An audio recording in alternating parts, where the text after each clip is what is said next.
ദൈവനാമത്തിന് മഹത്വം ഉണ്ടാകട്ടെ. എല്ലാവർക്കും സ്നേഹവന്ദനം. രക്ഷയെ സംബന്ധിക്കുന്ന ഉപദേശങ്ങളാണ് ഈ ദിവസങ്ങളിൽ നമ്മൾ പഠിച്ചുകൊണ്ടിരിക്കുന്നത്.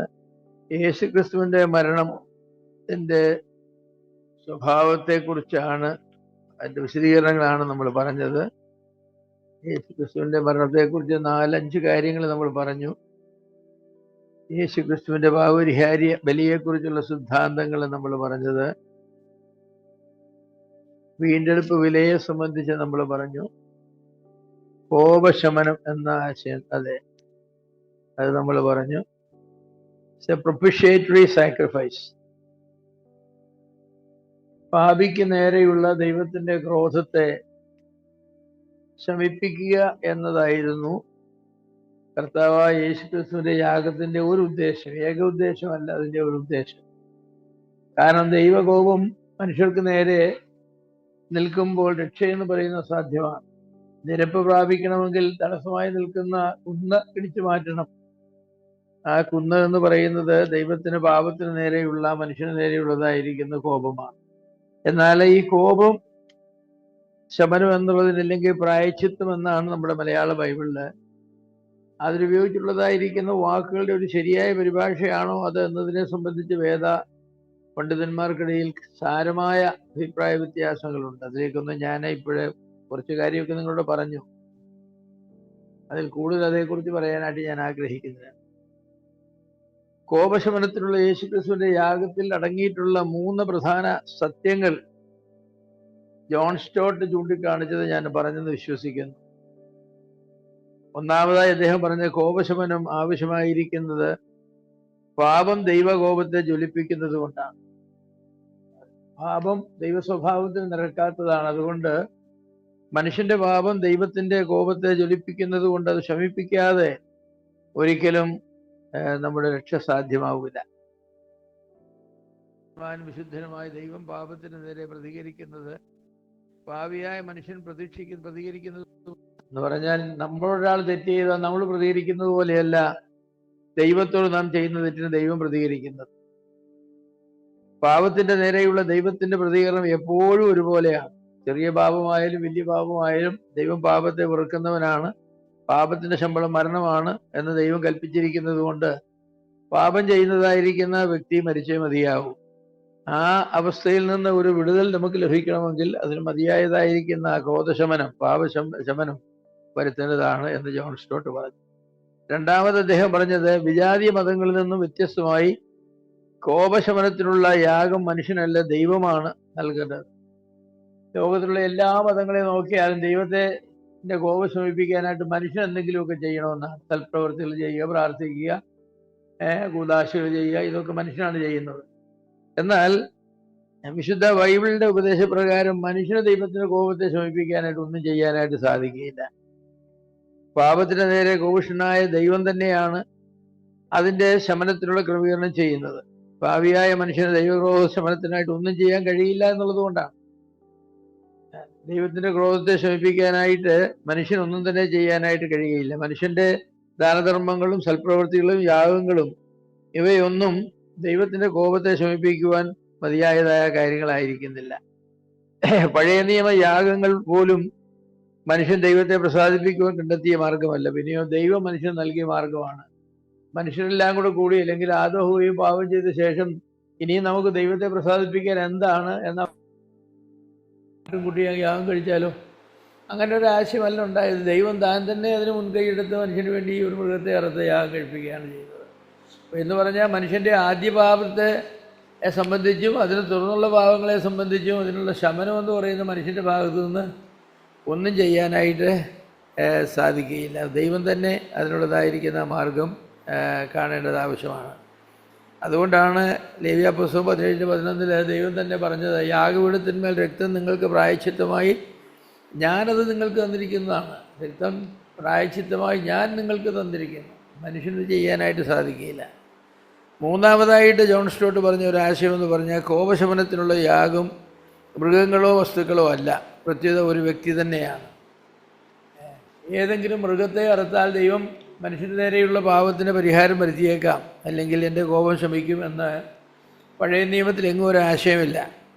പഴയ നിയമങ്ങളെ യാഗങ്ങളുടെ പൂർത്തീകരണമായി ദൈവം തന്നെ മനുഷ്യന് വേണ്ടി തൻ്റെ ഏകജാതനായ പുത്രനെ യാഗമായി നൽകുകയാണ് ചെയ്തത്. വേറൊന്നിനും അതിനെ ശമിപ്പിക്കുവാനായിട്ട് കഴിയുമായിരുന്നില്ല. എന്നാൽ ഈ പാപശമനത്തിന് വേണ്ടി ഒരു വ്യക്തിയെ ഒരുക്കുമ്പോൾ മൂന്നാമതൊരു വ്യക്തിയെ ദൈവത്തിൻ്റെ ക്രോധം ശമിപ്പിക്കാനായിട്ട് ഒരുക്കാനായിട്ട് സാധ്യമല്ല. കാരണം മൂന്നാമതൊരു വ്യക്തി എന്ന് പറയുമ്പോൾ അതൊരു മനുഷ്യനാണ്. ആ മനുഷ്യനെ പിടിച്ച് ഞാൻ ചെയ്ത കുറ്റത്തിന് വേറൊരുത്തിൻ്റെ മേൽ അടിച്ചേൽപ്പിക്കാൻ സാധിക്കുകയില്ല. അതുകൊണ്ട് ദൈവം താൻ തന്നെ അത് ഏറ്റെടുക്കുകയാണ് ചെയ്തത്. ദൈവം താൻ തന്നെ അത് ഏറ്റെടുക്കുകയാണ് ചെയ്തത്. അതുകൊണ്ട് ചിലർ പറയുന്നത് പോലെ ദൈവത്തിൻ്റെ സ്നേഹവും ദൈവത്തിൻ്റെ ക്രോധവും പരസ്പര വിരുദ്ധമായിരിക്കുന്ന ആശയങ്ങളല്ലേ എന്ന് ആളുകൾ ചോദിക്കാറുണ്ട്. പ്രഥമ ദൃഷ്ടിയിൽ നമുക്കത് ശരിയാണെന്ന് തോന്നും. ദൈവത്തിൻ്റെ ക്രോധവും ദൈവത്തിൻ്റെ സ്നേഹവും പരസ്പര വിരുദ്ധമായ ആശയങ്ങളാണ് എന്ന് പറയാറുണ്ട്. എങ്ങനെയാ പറയാ? ശരിയാണ്, നമുക്ക് കേട്ടാൽ തോന്നുമല്ലേ? പക്ഷേ അല്ല. ഒരപ്പൻ്റെ സ്നേഹവും അപ്പൻ്റെ മകൻ ചെയ്ത തെറ്റിന് നേരെയുള്ള ക്രോധവും പരസ്പര വിരുദ്ധമാണോ? അങ്ങനെയാണെങ്കിൽ പിന്നെ അപ്പനായിരിക്കാനൊക്കെയില്ല. ഒന്നുകിൽ സ്നേഹമുള്ളപ്പൻ അല്ലെങ്കിൽ ക്രോധമുള്ളപ്പൻ. അങ്ങനെയല്ല. ബൈബിൾ പറയുന്നത് എന്താണ്? സ്നേഹിക്കുന്ന പിതാവ് മകനെ എന്ത് ചെയ്യുന്നു? ശിക്ഷിക്കുന്നു. ശിക്ഷിക്കുന്നത് പാപം ചെയ്ത് തെറ്റിനെ സ്നേഹിക്കുന്നുകൊണ്ടാണോ? അല്ല. തെറ്റിനെ സ്നേഹിക്കുന്നതുകൊണ്ട് ഒരിക്കലും ഒക്കുകയില്ല. അവൻ ചെയ്തതായിരിക്കുന്ന തെറ്റായതുകൊണ്ടാണ്. ദൈവത്തിന് പാപത്തെ സ്നേഹിക്കാൻ സാധിക്കുകയില്ല. ദൈവം മനുഷ്യനെ സ്നേഹിക്കുന്നു, പക്ഷേ ദൈവത്തിന് പാപത്തെ സ്നേഹിക്കാനായിട്ട് സാധിക്കില്ല. അതുകൊണ്ട് പരസ്പര വൈരുദ്ധ്യമാണെന്ന് പറയുന്നത് ശരിയായിരിക്കുന്ന ഒരാശയമേ അല്ല.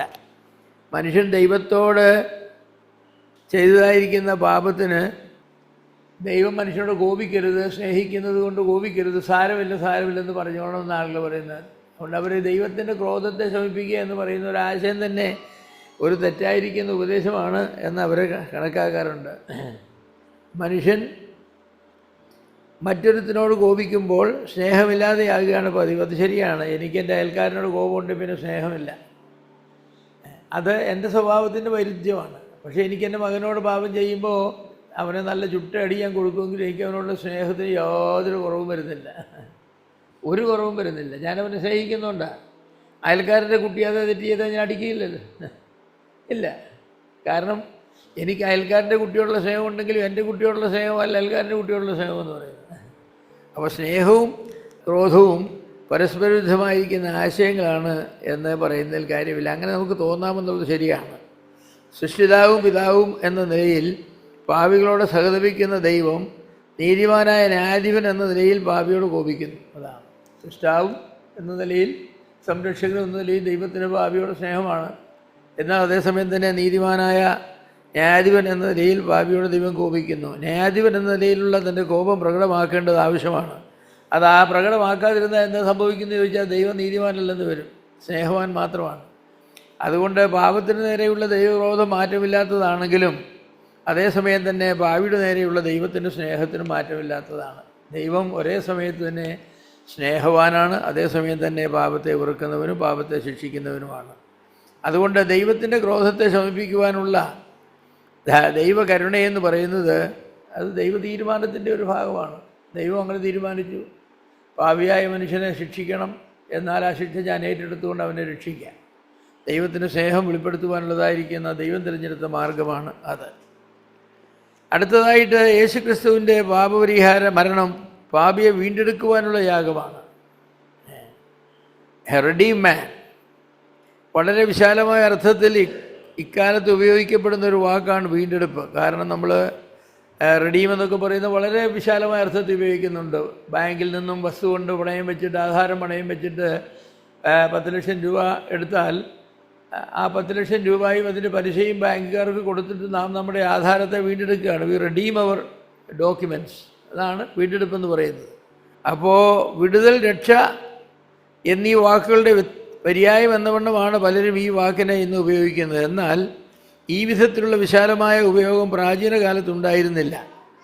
ബൈബിൾ എഴുതിയ കാലങ്ങളിൽ ഇത് ഒരു പ്രത്യേക തരത്തിലുള്ള വിടുതലിനെ കുറിക്കുന്ന വാക്കായിരുന്നു എന്നാണ് അതേക്കുറിച്ച് അറിയാവുന്നതായിരിക്കുന്ന ഭാഷാ പണ്ഡിതന്മാർ പറയുന്നത്. ഇക്കാലത്ത് വിമോചനം, വീണ്ടെടുപ്പ് എന്നീ വാക്കുകൾക്ക് മതപരമായ ധ്വനിയാണുള്ളത്. എന്നാൽ 1-ാം നൂറ്റാണ്ടിൽ മതനിരപേക്ഷ ധ്വനിയാണ് ആ വാക്കിനുണ്ടായിരുന്നത്. എന്ന് പറഞ്ഞാൽ എന്താണെന്ന് ചോദിച്ചാൽ, ഇപ്പോൾ പല കുടുംബ ബന്ധങ്ങളിൽ, ബിസിനസ് ബന്ധങ്ങളിൽ ഇങ്ങനെയുള്ള അനേക അർത്ഥത്തിൽ അത് ഉപയോഗിക്കും. ഇന്നിപ്പോൾ വിടുതൽ എന്നൊക്കെ പറയുന്നതൊക്കെ മതപരമായിരിക്കുന്ന ആണ്. വിടുതൽ ശുശ്രൂഷ എന്ന് പറയുന്ന വാക്ക് ഗവൺമെൻറ് ഉപയോഗിക്കാറില്ല. വിടുതൽ ശുശ്രൂഷയൊന്നും അതൊക്കെ സഭാ ബന്ധങ്ങളോ അല്ലെങ്കിൽ മതങ്ങളോ മാത്രമാണ് അങ്ങനെയുള്ളതായിരിക്കുന്ന വാക്കുകൾ ഉപയോഗിക്കുന്നത്. പഴയ നിയമത്തിൽ എബ്രായ ഗ്രീക്ക് ഭാഷയിലും പുതിയ നിയമത്തിലെ ഗ്രീക്ക് ഭാഷയിലും ഈ വീണ്ടെടുപ്പ് എന്നുള്ളതിന് ഉപയോഗിച്ചിട്ടുള്ളതായിരിക്കുന്ന വാക്കുകൾ ഒന്ന് ഗാൾ, പഡാഹ്, കോഫർ എന്നീ 3 വാക്കുകളാണ് പഴയ നിയമത്തിൽ ഉപയോഗിച്ചിരിക്കുന്നത്. ഈ വാക്കുകളുടെ ഡെറിവേറ്റീവ്സ് ആയിട്ടാണ് വന്നിട്ടുള്ള എല്ലാ വാക്കുകളും ഉപയോഗിച്ചിട്ടുള്ളത്. ആ വാക്കുകളെക്കുറിച്ച് പറയുന്നത് പണ്ഡിതന്മാർ പറയുന്നത് കുടുംബ പശ്ചാത്തലത്തിൽ ഉപയോഗിച്ചിട്ടുള്ള ഒരു വാക്കാണ്. കുടുംബ പശ്ചാത്തലത്തിൽ ഈ അർത്ഥത്തിലാണ് ബോവസിനെ രൂത്തിൻ്റെ വീണ്ടെടുപ്പുകാരൻ എന്നൊക്കെ പറയുന്നത്. ഒരു കുടുംബ ബന്ധത്തിലാണ്. സഹോദരൻ്റെ സ്വത്ത് അന്യാധീനമായി പോയാൽ രക്തബന്ധത്തിലുള്ള അടുത്ത ബന്ധക്കാരൻ ആരാണോ അദ്ദേഹം അത് വീണ്ടെടുക്കണം. അങ്ങനെ ഈ വാക്ക് പഴയ നിയമത്തിൽ ഒരു കുടുംബ പശ്ചാത്തലത്തിലാണ് ഉപയോഗിച്ചിരിക്കുന്നത്. ബോവസ് എലിമലേക്കിൻ്റെ കുടുംബസ്വത്ത് വീണ്ടെടുക്കുകയും രൂത്തിനെ വിവാഹം കഴിച്ച് മരിച്ചുപോയതിന് സന്തതി ജനിപ്പിക്കുകയും ഒക്കെ ചെയ്തത് ഈ ഗാൽ എന്ന് പറയുന്നതായിരിക്കുന്ന എബ്രായ പദത്തിൽ താൻ വീണ്ടെടുപ്പുകാരനാണ് എന്ന് പറയുന്നത് ആ അർത്ഥത്തിലാണ്. അപ്പോൾ കുടുംബ ബന്ധത്തിൽ ഉള്ള ഒരാശയമാണ് അത്. സെപ്റ്റ്വജിൻ്റിൽ ഈ വാക്കിന് ലുട്രോൺ എന്ന വാക്കാണ് ഉപയോഗിച്ചുള്ളവർ ട്രാൻസ്ലേറ്റ് ചെയ്തത്. ഗ്രീക്കിലേക്ക് പഴയ നിയമം ട്രാൻസ്ലേറ്റ് ചെയ്തപ്പോൾ അതിനവർ ഉപയോഗിച്ചതായിരിക്കുന്ന വാക്ക് ലുട്രോൺ എന്ന വാക്കാണ്. വില കൊടുത്ത് വീണ്ടെടുക്കുക എന്നാണ് ആ വാക്കിനുള്ള അർത്ഥം. യഹോവ ഇസ്രായേലിൻ്റെ വീണ്ടെടുപ്പുകാരനാണെന്ന ആശയം പഴയ നിയമത്തിലെ പ്രമുഖ ഒരാശയമാണ്. യഹോവ ഇസ്രായേലിൻ്റെ വീണ്ടെടുപ്പുകാരനാണ് എന്ന് പറഞ്ഞാൽ ഇസ്രായേലിനെ വീണ്ടെടുക്കുവാനുള്ളതായിരിക്കുന്ന ഉത്തരവാദിത്വം ദൈവം താൻ തന്നെ ഏറ്റെടുക്കുകയും അതിനാവശ്യമായിരിക്കുന്ന വില ദൈവം തന്നെ കൊടുക്കുകയുമാണ് ചെയ്യുന്നത്. ഇസ്രായേലിനോട് അല്ലാതെ പറഞ്ഞിരിക്കും, ദൈവം തന്നെ അക്കാര്യം കൊടുക്കുകയാണ് ചെയ്യുന്നത്. യഹോവ തൻ്റെ ജനത്തെ വീണ്ടെടുക്കുന്ന ശക്തിയുള്ള വലം കൈ കൊണ്ടും നീട്ടിയ ഭുജം കൊണ്ടുമാണെന്ന് സങ്കീർത്തനങ്ങൾ 77 14 15 പുറപ്പാട് 6:6 മുതലായിരിക്കുന്ന ഭാഗങ്ങളിൽ പറഞ്ഞിട്ടുണ്ട്. അതുപോലെ തന്നെ പുറപ്പാട് പുസ്തകം 15-ാം അധ്യായത്തിന് 13-ാമത്തെ വാക്യം, സങ്കീർത്തനം 74:2 അങ്ങനെ ധാരാളം വാക്യങ്ങൾ. ഈ യഹോവയാണ് വീണ്ടെടുപ്പുകാരൻ. അപ്പോൾ ഇസ്രായേൽ എന്ന് പറയുന്നത് ദൈവത്തിൻ്റെ കുടുംബത്തിലെ അംഗങ്ങളാണ്. അതുകൊണ്ടാണ് അവരെ ദൈവമക്കളെന്ന് വിളിച്ചിരിക്കുന്നത്. ദൈവത്തിൻ്റെ ജനമാണ്, ദൈവത്തിൻ്റെ മക്കളാണ് എന്നൊക്കെ പറഞ്ഞിരിക്കുന്നത്. ആ ബന്ധത്തിൽ നിന്നുകൊണ്ടാണ് പഴയ നിയമത്തിലെ വീണ്ടെടുപ്പ്. രണ്ടാമത് വീണ്ടെടുപ്പിന് ഉപയോഗിച്ചിരിക്കുന്ന ഒരു വാക്കെന്ന് പറയുന്നത് പഡാഹ് എന്ന വാക്കാണ്. ആദ്യത്തെ വാക്കിന് ഗാൾ എന്ന വാക്കിന് ഒരു കുടുംബ പശ്ചാത്തലത്തിലെ വീണ്ടെടുപ്പായിരുന്നെങ്കിൽ പഡാഹ് പൊതുവെ വാണിജ്യപരമായിരിക്കുന്ന കൈമാറ്റത്തെ സൂചിപ്പിക്കുന്ന വാക്കാണ്. മൃഗത്തിൻ്റെയോ മനുഷ്യൻ്റെയോ കടിഞ്ഞൂലിനെ വീണ്ടുള്ളതിന് ഈ വാക്ക് ഉപയോഗിച്ചിട്ടുണ്ട്. പുറപ്പാട് പുസ്തകം 13-ാം അധ്യായത്തിൽ കഴുതയുടെ കുട്ടിയെ ആടിൻ്റെ കുട്ടിയെ കൊണ്ട് വീണ്ടെടുക്കണം എന്ന് പറയുന്ന ഇതാണ്. കടിഞ്ഞൂൽ പുത്രന്മാരെ വീണ്ടെടുക്കുവാൻ വീണ്ടെടുപ്പ് വില കൊടുക്കേണ്ടിയിരുന്നു. അതെ, ദൈവം വെച്ചിരുന്നൊരു വിലയുണ്ട്. അത് കൊടുത്തില്ലെങ്കിൽ കടിഞ്ഞൂൽ പുത്രന്മാരെ കൊന്നുകളയണം. അവരെ കൊന്നുകളയാൻ ആഗ്രഹമില്ലെങ്കിൽ അവരെ വീണ്ടെടുക്കണം. അതിനുള്ളതായിരിക്കുന്ന വകുപ്പാണ് ദൈവം വെച്ചിരുന്നത്. വീണ്ടെടുപ്പ് വില നൽകി വീണ്ടെടുക്കുക എന്ന ആ ഒരർത്ഥം ഈ പഡാഹിന് ഉള്ള ഒരർത്ഥമാണ്. അത് പഴയ നിയമത്തിൽ ധാരാളം ഉപയോഗിച്ചിട്ടുണ്ട്. അടിമകളുടെ വീണ്ടെടുപ്പിനെ കുറിക്കാനും ഈ പദമാണ് ഉപയോഗിച്ചിട്ടുള്ളത്. പുറപ്പാട് പുസ്തകം 21:8, ലേവ്യർ 19-20 ഈ വാക്യങ്ങൾ അടിമകളെ വീണ്ടെടുക്കാനായിട്ട് വില കൊടുക്കണം. അപ്പോൾ ഈ വീണ്ടെടുപ്പിലെല്ലാം ഉള്ള അടിസ്ഥാനമായിരിക്കുന്ന ഒരു ആശയം എന്ന് പറയുന്നത് ദൈവകൃപയെന്ന് പറയുന്നതായിരിക്കുന്ന ഒരാശയമാണ്. ദൈവകൃപയെന്ന് പറയുന്ന ഒരാശയമാണ്. ഒന്നാമത്തെ കുടുംബ ബന്ധത്തിലെ വീണ്ടെടുപ്പിന് സ്നേഹം എന്ന് പറയുന്നതായിരിക്കുന്ന ഒരാശയമാണ് അടിസ്ഥാനമായി കിടക്കുന്നതെങ്കിൽ ഇവിടെ കൃപയെന്ന് പറയുന്നതായിരിക്കുന്ന ഒരു ആശയമാണ് അവിടെ കിടക്കുന്നത്. കാരണം അടിമകളെ വീണ്ടെടുക്കുവാൻ അവർക്ക് യാതൊരു അവകാശവുമില്ല. ഒരടിമയ്ക്ക് എന്നെ വീണ്ടെടുക്കണമെന്ന് പറയാനില്ല. പിന്നെ വീണ്ടെടുക്കുന്നതായിരിക്കുന്ന ആൾ അടിമയോടുള്ളതായിരിക്കുന്ന കൃപയെ കാണിച്ചുകൊണ്ടാണ് അങ്ങനെ വീണ്ടെടുക്കുന്നത്. ദൈവം അങ്ങനെ തന്നെയാണ്. മനുഷ്യനെ വീണ്ടെടുക്കുവാൻ ദൈവത്തിന് യാതൊരു ഉത്തരവാദിത്വമില്ല. പാപത്തിൻ്റെ ശമ്പളം മരണമാണ്. പാപം ചെയ്ത മനുഷ്യനോടുള്ള ദൈവത്തിൻ്റെ ഏക കടപ്പാടെന്ന് പറയുന്നത് അവൻ്റെ കൂലി കൊടുക്കുക, അത് മരണമാണ്. ഓരോ ഭാവിയെയും നരകത്തിലേക്ക് അയക്കാനുള്ള കടപ്പാടല്ലാതെ അവനെ വീണ്ടെടുക്കാനുള്ള കടപ്പാട് ദൈവത്തിനില്ല. പക്ഷേ ദൈവം തൻ്റെ കരുണ കൊണ്ടും ദൈവം തൻ്റെ സ്നേഹം കൊണ്ടും അത് ചെയ്യുകയാണ് ചെയ്യുന്നത്. ഇപ്പം ചില ആളുകൾ പറയാറുണ്ട്, ദൈവം കുറച്ച് പേരെ അങ്ങനെ മുൻനിയമിച്ച് തിരഞ്ഞെടുക്കുന്നത് തെറ്റല്ലേ? ആരെയും രക്ഷിക്കാൻ ദൈവത്തിന് കടപ്പാടില്ലാത്തതുകൊണ്ട് ദൈവം ഒരു മനുഷ്യരോടും രക്ഷിക്കാനായിട്ട് ഇടപെടില്ല. ഇപ്പോൾ എൻ്റെ വീട്ടിൽ വരുന്നതായിരിക്കുന്ന ഭിക്ഷക്കാരെ ഞങ്ങൾ ഓർക്കുന്നുണ്ട്. പാലായിലായിരുന്നപ്പോൾ എല്ലാ വെള്ളിയാഴ്ചയാണെന്ന് തോന്നുന്നു ഭിക്ഷക്കാരുടെ ദിവസമാണ്. രാവിലെ 6 മണിയാകുമ്പോൾ തുടങ്ങി ഭിക്ഷക്കാർ വൈകുന്നേരം വന്നുകൊണ്ടേയിരിക്കും. ഒരാൾ പോയി കഴിഞ്ഞാൽ ഉടനെ ഒരാൾ വരും, ഒരാൾ പോയി കഴിഞ്ഞാൽ ഉടനെ ഒരാൾ വരും. വരുന്ന എല്ലാവർക്കും കൊടുക്കില്ല. ചിലർ വന്നിട്ട് ഇല്ലടോ പോ എന്ന് പറയും, ചിലർ വന്നാൽ അവർക്ക് കൊടുക്കും. അവർക്കാർക്കും എന്നെ കോടതി കൊണ്ടുപോകാനൊക്കെ ഇല്ല. എൻ്റെ മുന്നേ വന്ന മനുഷ്യന് കാശ് കൊടുത്തു, ഞാൻ വന്നപ്പോൾ കാശ് കൊടുത്തില്ല. കാരണം ഞാൻ ആർക്കും കൊടുക്കാൻ കടപ്പെട്ടവനല്ല. അപ്പം നമുക്കൊരു പ്രഥമ ദൃഷ്ടിയെ കാണുമ്പോൾ ഇവൻ അർഹനാണെന്ന് തോന്നും.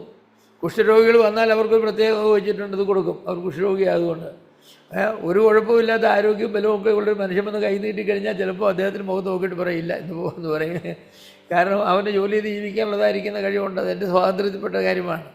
അതുപോലെയാണ് ദൈവം ഒരു മനുഷ്യനെയും രക്ഷിക്കാൻ കടപ്പെട്ടവനല്ല, ഒരു മനുഷ്യൻ രക്ഷിക്കാൻ കടപ്പെട്ടവനല്ല. പിന്നെ ദൈവം രക്ഷിക്കുന്നെങ്കിൽ അത് ദൈവത്തിൻ്റെ ഔദാര്യമാണ്. അതിനെ ദൈവത്തിനെതിരെ കുറ്റം പറഞ്ഞിട്ട് യാതൊരു കാര്യമില്ല. ആളുകൾ അങ്ങനെ പറയാറുണ്ട്, പക്ഷേ അതുകൊണ്ട് യാതൊരു പ്രയോജനവുമില്ല. കോഫർ എന്ന വാക്ക്, അതും അതിന് മറുവില എന്ന അർത്ഥമാണ് ആ വാക്കിനുള്ളത്. ഈ വാക്ക് ഉപയോഗിച്ചിട്ടുള്ള എല്ലാ അവസരങ്ങളിലും വില കൊടുക്കുക എന്ന ആശയമാണ്. ഈ വാക്ക് ആദ്യമായിട്ട് ഉപയോഗിച്ചിരിക്കുന്ന പുറപ്പാട് ദിവസം 21:22 കാള ഒരുവനെ കുത്തിക്കൊന്നാൽ കാളയുടെ ഉടമസ്ഥൻ മരണശിക്ഷ അനുഭവിക്കേണ്ടതാണ്.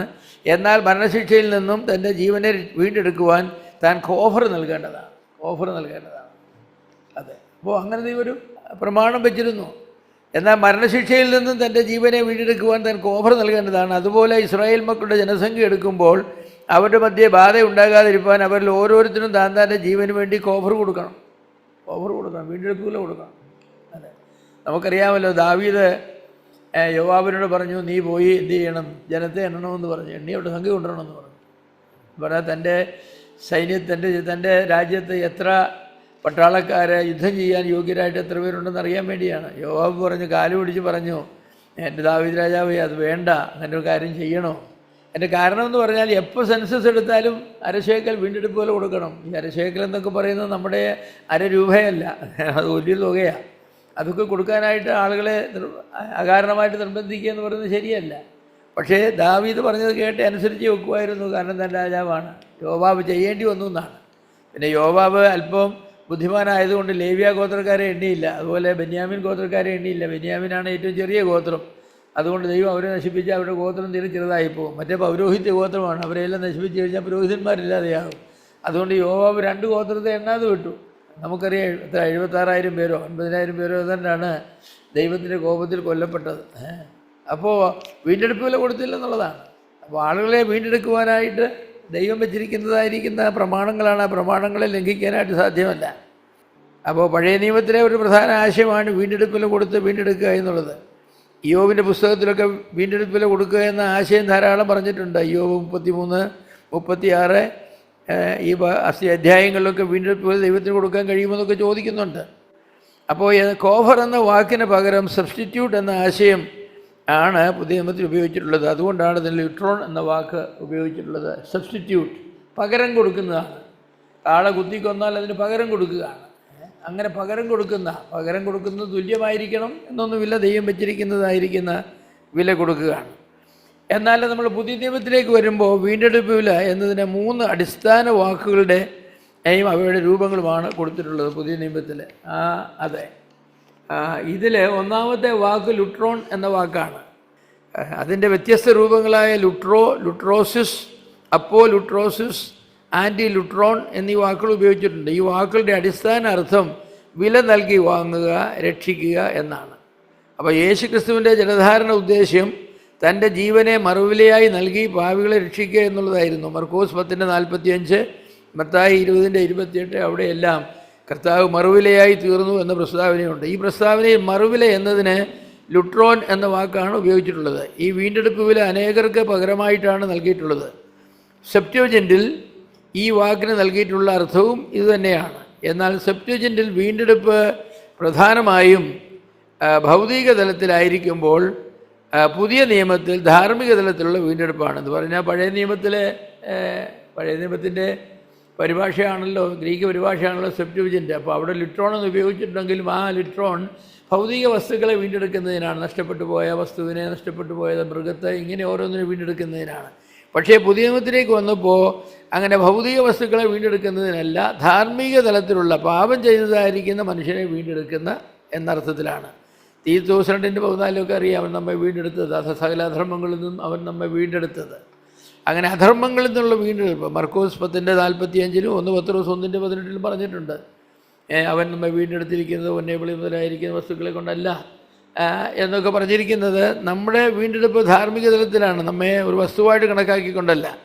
എബ്രായലേഖനം 9:12 വീണ്ടെടുപ്പിന് ലിട്രോസിസ് എന്ന ആ വാക്കാണ് പുതിയ നിയമത്തിൽ എല്ലായിടത്തും തന്നെ ഉപയോഗിച്ചിട്ടുള്ളത്. അതെല്ലായ്പ്പോഴും ക്രിസ്തുവിൻ്റെ രക്തത്തോട് ബന്ധപ്പെടുത്തിയാണ് പറഞ്ഞിരിക്കുന്നത്.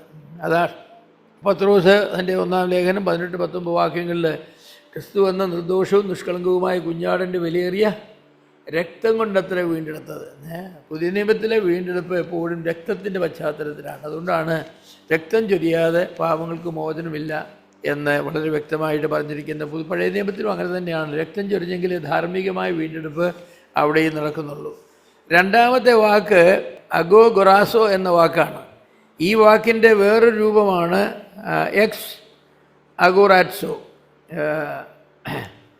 വസ്തുക്കൾ, ആഹാര സാധനങ്ങൾ എന്നിവയുടെ ക്രയവിക്രയങ്ങളെ കാണിക്കുവാനാണ് ഈ വാക്ക് ഉപയോഗിച്ചിട്ടുള്ളത്. 24 പ്രാവശ്യം ഈ വാക്ക് ഉപയോഗിച്ചിട്ടുണ്ട്. വില കൊടുത്ത് വാങ്ങുക എന്നാണ് ഈ വാക്കിൻ്റെ അടിസ്ഥാന അർത്ഥം. ഈ അർത്ഥത്തിൽ 6 പ്രാവശ്യം ഈ വാക്ക് വിശ്വാസികളെ ദൈവം വില കൊടുത്ത് വാങ്ങി എന്ന അർത്ഥത്തിൽ ഉപയോഗിച്ചിട്ടുണ്ട്. ഞാനതൊന്നും വായിക്കുന്നില്ല. 1 കൊരിന്ത്യർ 6:19-20, 1 കൊരിന്ത്യർ 7:22-23, 2 പത്രോസ് 2:1, വെളിപ്പാട് 5:18, 14:34. ഈ വാക്യങ്ങളിലെല്ലാം മനുഷ്യനെ വില കൊടുത്ത് വാങ്ങി, വിലയ്ക്ക് വാങ്ങി എന്ന ആശയം പുതിയ നിയമത്തിൽ നമുക്ക് കാണാം. പക്ഷേ ആ വില എന്ന് പറയുന്നത് കർത്താവായ യേശു ക്രിസ്തുവിൻ്റെ രക്തമാണ്, അല്ലെങ്കിൽ ജീവനാണ് എന്നൊരു വ്യത്യാസമേ ഉള്ളൂ. പക്ഷേ അവിടെ കർത്താവിൻ്റെ രക്തത്തെ വിലയായിട്ടാണ് ദൈവം മാനിക്കുന്നത്, വിലയായിട്ടാണ് മാനിക്കുന്നത്. അതിനൊരു പകര വിലയായിട്ടാണ് അവിടെ മാനിക്കുന്നത്.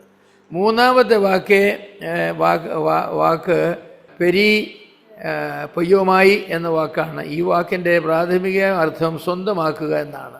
അപ്പോസ്തലപ്രവൃത്തി 20:28 അത് മൂപ്പന്മാരോട്, എഫെസോസിലെ മൂപ്പന്മാരോട് പറയുമ്പോൾ കർത്താവിൻ്റെ രക്തം വില കൊടുത്ത് വാങ്ങിയിരിക്കുന്നു, നിങ്ങളെ വിലയ്ക്ക് വാങ്ങിയിരിക്കുക എന്നവിടെ പറയുന്നുണ്ട്. ആടുകളെ മേയിക്കാനായിട്ട് മൂപ്പന്മാരോട് പറയുമ്പോൾ തൻ്റെ രക്തത്താൽ വിലയ്ക്ക് വാങ്ങിയ ആട്ടിൻകൂട്ടത്തെ മേയിക്കുക എന്നുള്ളതായിരിക്കുന്ന പ്രസ്താവന നമുക്കിവിടെ കാണാം. വിലയ്ക്ക് വാങ്ങിയെന്ന ആശയത്തേക്കാൾ വിലയ്ക്ക് വാങ്ങുക വഴി വിശ്വാസികൾ ദൈവത്തിൻ്റെ അടിമകളാണെന്ന ആശയത്തിലാണ് ഈ വാക്കിൻ്റെ പ്രധാന അർത്ഥം എന്ന് പണ്ഡിതന്മാർ പറയുന്നു. വാങ്ങി എന്നുള്ളതിനേക്കാൾ അങ്ങനെ വാങ്ങിയതായിരിക്കുന്ന വ്യക്തി ആരാണോ വാങ്ങിയത് ആ ആളിൻ്റെ അടിമയായി തീർന്നിരിക്കുന്നു. അപ്പോൾ നമ്മളെ വില കൊടുത്ത് വാങ്ങിയെന്ന് പറയുമ്പോൾ അന്നത്തെ അടിമ മാർക്കറ്റിലെ ഒരു ഭാഷയാണ്. ഇന്നത്തെ നമ്മുടെ ചന്തകളിൽ മൃഗത്തിൻ്റെ ചന്തകളുണ്ട്. മൃഗങ്ങളെ വിൽക്കാനായിട്ട് ചന്തകളിൽ കൊണ്ടു ചെല്ലുന്നത് പോലെ അന്ന് അടിമകളെ ചന്തകളിൽ കുറ്റികളിൽ അടിച്ചങ്ങനെ കെട്ടിയിട്ടേക്കും. എന്തൊരു നീളത്തിൽ ആളുകളെ വാങ്ങാൻ, അടിമയെ വാങ്ങാൻ ആഗ്രഹിക്കുന്നവർ അവിടെ ചെല്ലും. ഓരോ അടിമയെ കാണും, അവനെ പുഴലിക്കൊക്കെ ഒന്ന് പിടിച്ചു നോക്കും, എന്നിട്ടൊക്കെ ഒരടി കൊടുത്ത് നോക്കും എങ്ങനെയാണ് പ്രതികരിക്കുന്നത് അറിയാൻ. എന്നിട്ട് പിന്നെ വില പറയും എത്ര രൂപ വേണമെന്ന്. അപ്പോൾ അവനെ വിലയ്ക്ക് വാങ്ങി, അന്നത്തെ കാലത്ത് വിലയ്ക്ക് വാങ്ങിയിട്ട് അവനെ കൊണ്ടുപോയി സ്നാനപ്പെടുത്തുമെന്നാണ് പറയുന്നത്. ഈ വാങ്ങിയ ആളിൻ്റെ നാമത്തിൽ അവനെ സ്നാനപ്പെടുത്തും. സ്നാനപ്പെടുത്തി കഴിഞ്ഞാൽ പിന്നെ ഇവൻ്റെ വകയാണ്. അതാണ് ഈ സ്നാനം എന്ന് പറയുന്നതായിരിക്കുന്ന ക്രിസ്തുവിനോട് ചേരുവാൻ, സ്നാനം എന്ന് പറയുന്നത് യജമാനോട് ചേരുവാൻ അടിമയെ സ്നാനപ്പെടുത്തുന്ന ആ ഒരു ചിത്രമൊക്കെ പഴയ നിയമത്തിലൊക്കെ ധാരാളമായിട്ട് കാണാനായിട്ട് കഴിയും. അങ്ങനെ സ്നാനപ്പെടുത്തിയെടുക്കും. അപ്പം നമ്മളെയൊക്കെ എങ്ങനെ അടിമ മാർക്കറ്റ് ഇപ്പോൾ കിടക്കുന്ന ആളുകളായിരുന്നു. പിന്നെ ഈ വില ആർക്ക് വില കൊടുത്താൽ വാങ്ങിയെന്നുള്ളത് നമ്മൾ നേരത്തെ ചർച്ച ചെയ്തു. ഈ ആശയങ്ങൾ ഉപയോഗിക്കുമ്പോൾ അതിൻ്റെ പൂർണ്ണതയിലേക്ക് എല്ലാ തലത്തിലും പോകാനായിട്ട് നമുക്ക് കഴിയുകയില്ല. സാത്താൻ വില കൊടുത്തു എന്ന് പറയുന്ന ആളുകളുണ്ട്. സാത്താനൊന്നും വല്ല വില കൊടുത്തു, പാപത്തിൻ്റെ മറുവില കൊടുത്തു എന്നുള്ളതാണ്. പാപത്തിൻ്റെ മറുവില കൊടുത്തു. പാപത്തിൻ്റെ ചന്തയിൽ നിന്നും ദൈവം നമ്മെ വില കൊടുത്ത് വാങ്ങി. വീണ്ടെടുപ്പിന് ഉപയോഗിച്ചതായിരിക്കുന്ന ഈ വാക്കുകളെ അടിസ്ഥാനപ്പെടുത്തി 3 ആശയങ്ങൾ ലിയോൺ മോറിസ് എന്ന് പറയുന്നതായിരിക്കുന്ന ഒരു വേദപണ്ഡിതൻ ചൂണ്ടിക്കാണിക്കുന്നുണ്ട്. ഒന്നാമത് പറഞ്ഞത് വീണ്ടെടുപ്പ് ആവശ്യമായിരിക്കുന്ന പാപാവസ്ഥയെക്കുറിച്ചാണ്. മനുഷ്യന് സ്വയം വിടുവിക്കുവാൻ കഴിയാത്ത അടിമത്തത്തിൻ്റെ അവസ്ഥയാണ് പാപാവസ്ഥ. അപ്പോൾ ഈ അവസ്ഥയിൽ നിന്നുള്ള വിടുതൽ ആണ് വീണ്ടെടുപ്പിൽ ഒന്നാമത് വിവക്ഷിച്ചിരിക്കുന്നത്, പാപാവസ്ഥയെക്കുറിച്ച്. രണ്ടാമത് അദ്ദേഹം പറഞ്ഞത് വീണ്ടെടുപ്പിൽ നൽകുവാനുള്ള വിലയാണ്. യേശു ക്രിസ്തുവിൻ്റെ രക്തം അഥവാ തൻ്റെ മരണമാണ് മനുഷ്യനെ വീണ്ടെടുക്കുവാനായി ദൈവം നൽകിയ വില. അത് കുറഞ്ഞ ഒരു വിലയ്ക്കും ഒന്നിനും മനുഷ്യനെ വീണ്ടെടുക്കുവാനായിട്ട് കഴിയുമായിരുന്നില്ല. മൂന്നാമത് വീണ്ടെടുപ്പിൻ്റെ ഫലമായി വിശ്വാസിയുടെ അവസ്ഥ എന്താണത്? പാപത്തിന് അടിമപ്പെടാതെ വണ്ണം ഇനി ദൈവത്തിൻ്റെ അടിമകളാണ്, കർത്താവായ യേശു ക്രിസ്തുവിൻ്റെ അടിമകളാണ്. നമ്മൾ വീണ്ടെടുത്ത നാം ദൈവത്തിൻ്റെ അടിമകളാണ്. അപ്പോൾ ഈ 3 ആശയങ്ങൾ ഒരുപോലെ പ്രധാനപ്പെട്ട 3 ആശയങ്ങളാണ്. ഒന്നാമത് വീണ്ടെടുപ്പ് എന്ന് പറയുന്നത് നമ്മുടെ പാപാവസ്ഥയെ കുറിക്കുന്നു. രണ്ടാമത് വീണ്ടെടുപ്പിന് കൊടുത്തതായിരിക്കുന്ന വില കർത്താവായ യേശു ക്രിസ്തുവിൻ്റെ ജീവനാണ്, രക്തമാണ്. മൂന്നാമത് വീണ്ടെടുക്കപ്പെട്ടതായിരിക്കുന്ന ആൾ ആര് വീണ്ടെടുത്തോ അവൻ്റെ അടിമയാണ്.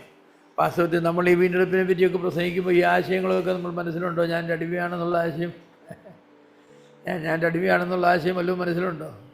നമ്മൾ ആരെങ്കിലും നമ്മളെ തന്നെ കർത്താവിൻ്റെ അടിമയായിട്ട് കണക്കാക്കുന്നുണ്ടോ? നമ്മളൊക്കെ സർവ്വ സ്വാതന്ത്ര്യമുള്ളതായിരിക്കുന്ന ആളുകളല്ലേ നമുക്കിഷ്ടമുള്ളത് ചെയ്യാൻ.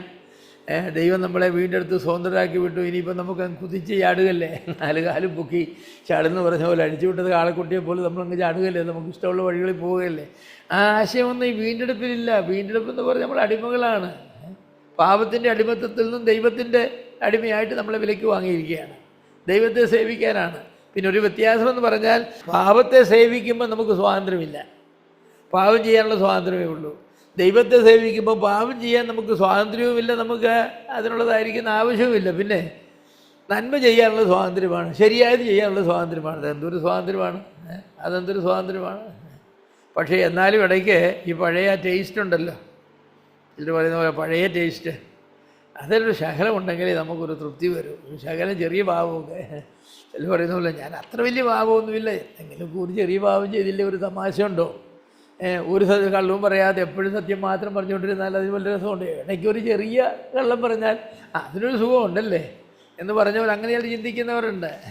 ദൈവത്തിന് മുൻപാകെ ചെറിയ കള്ളവും വലിയ കള്ളവും ഒന്നുമില്ല. കള്ളമെല്ലാം കള്ളമാണ്, പാപമെല്ലാം പാപമാണ്.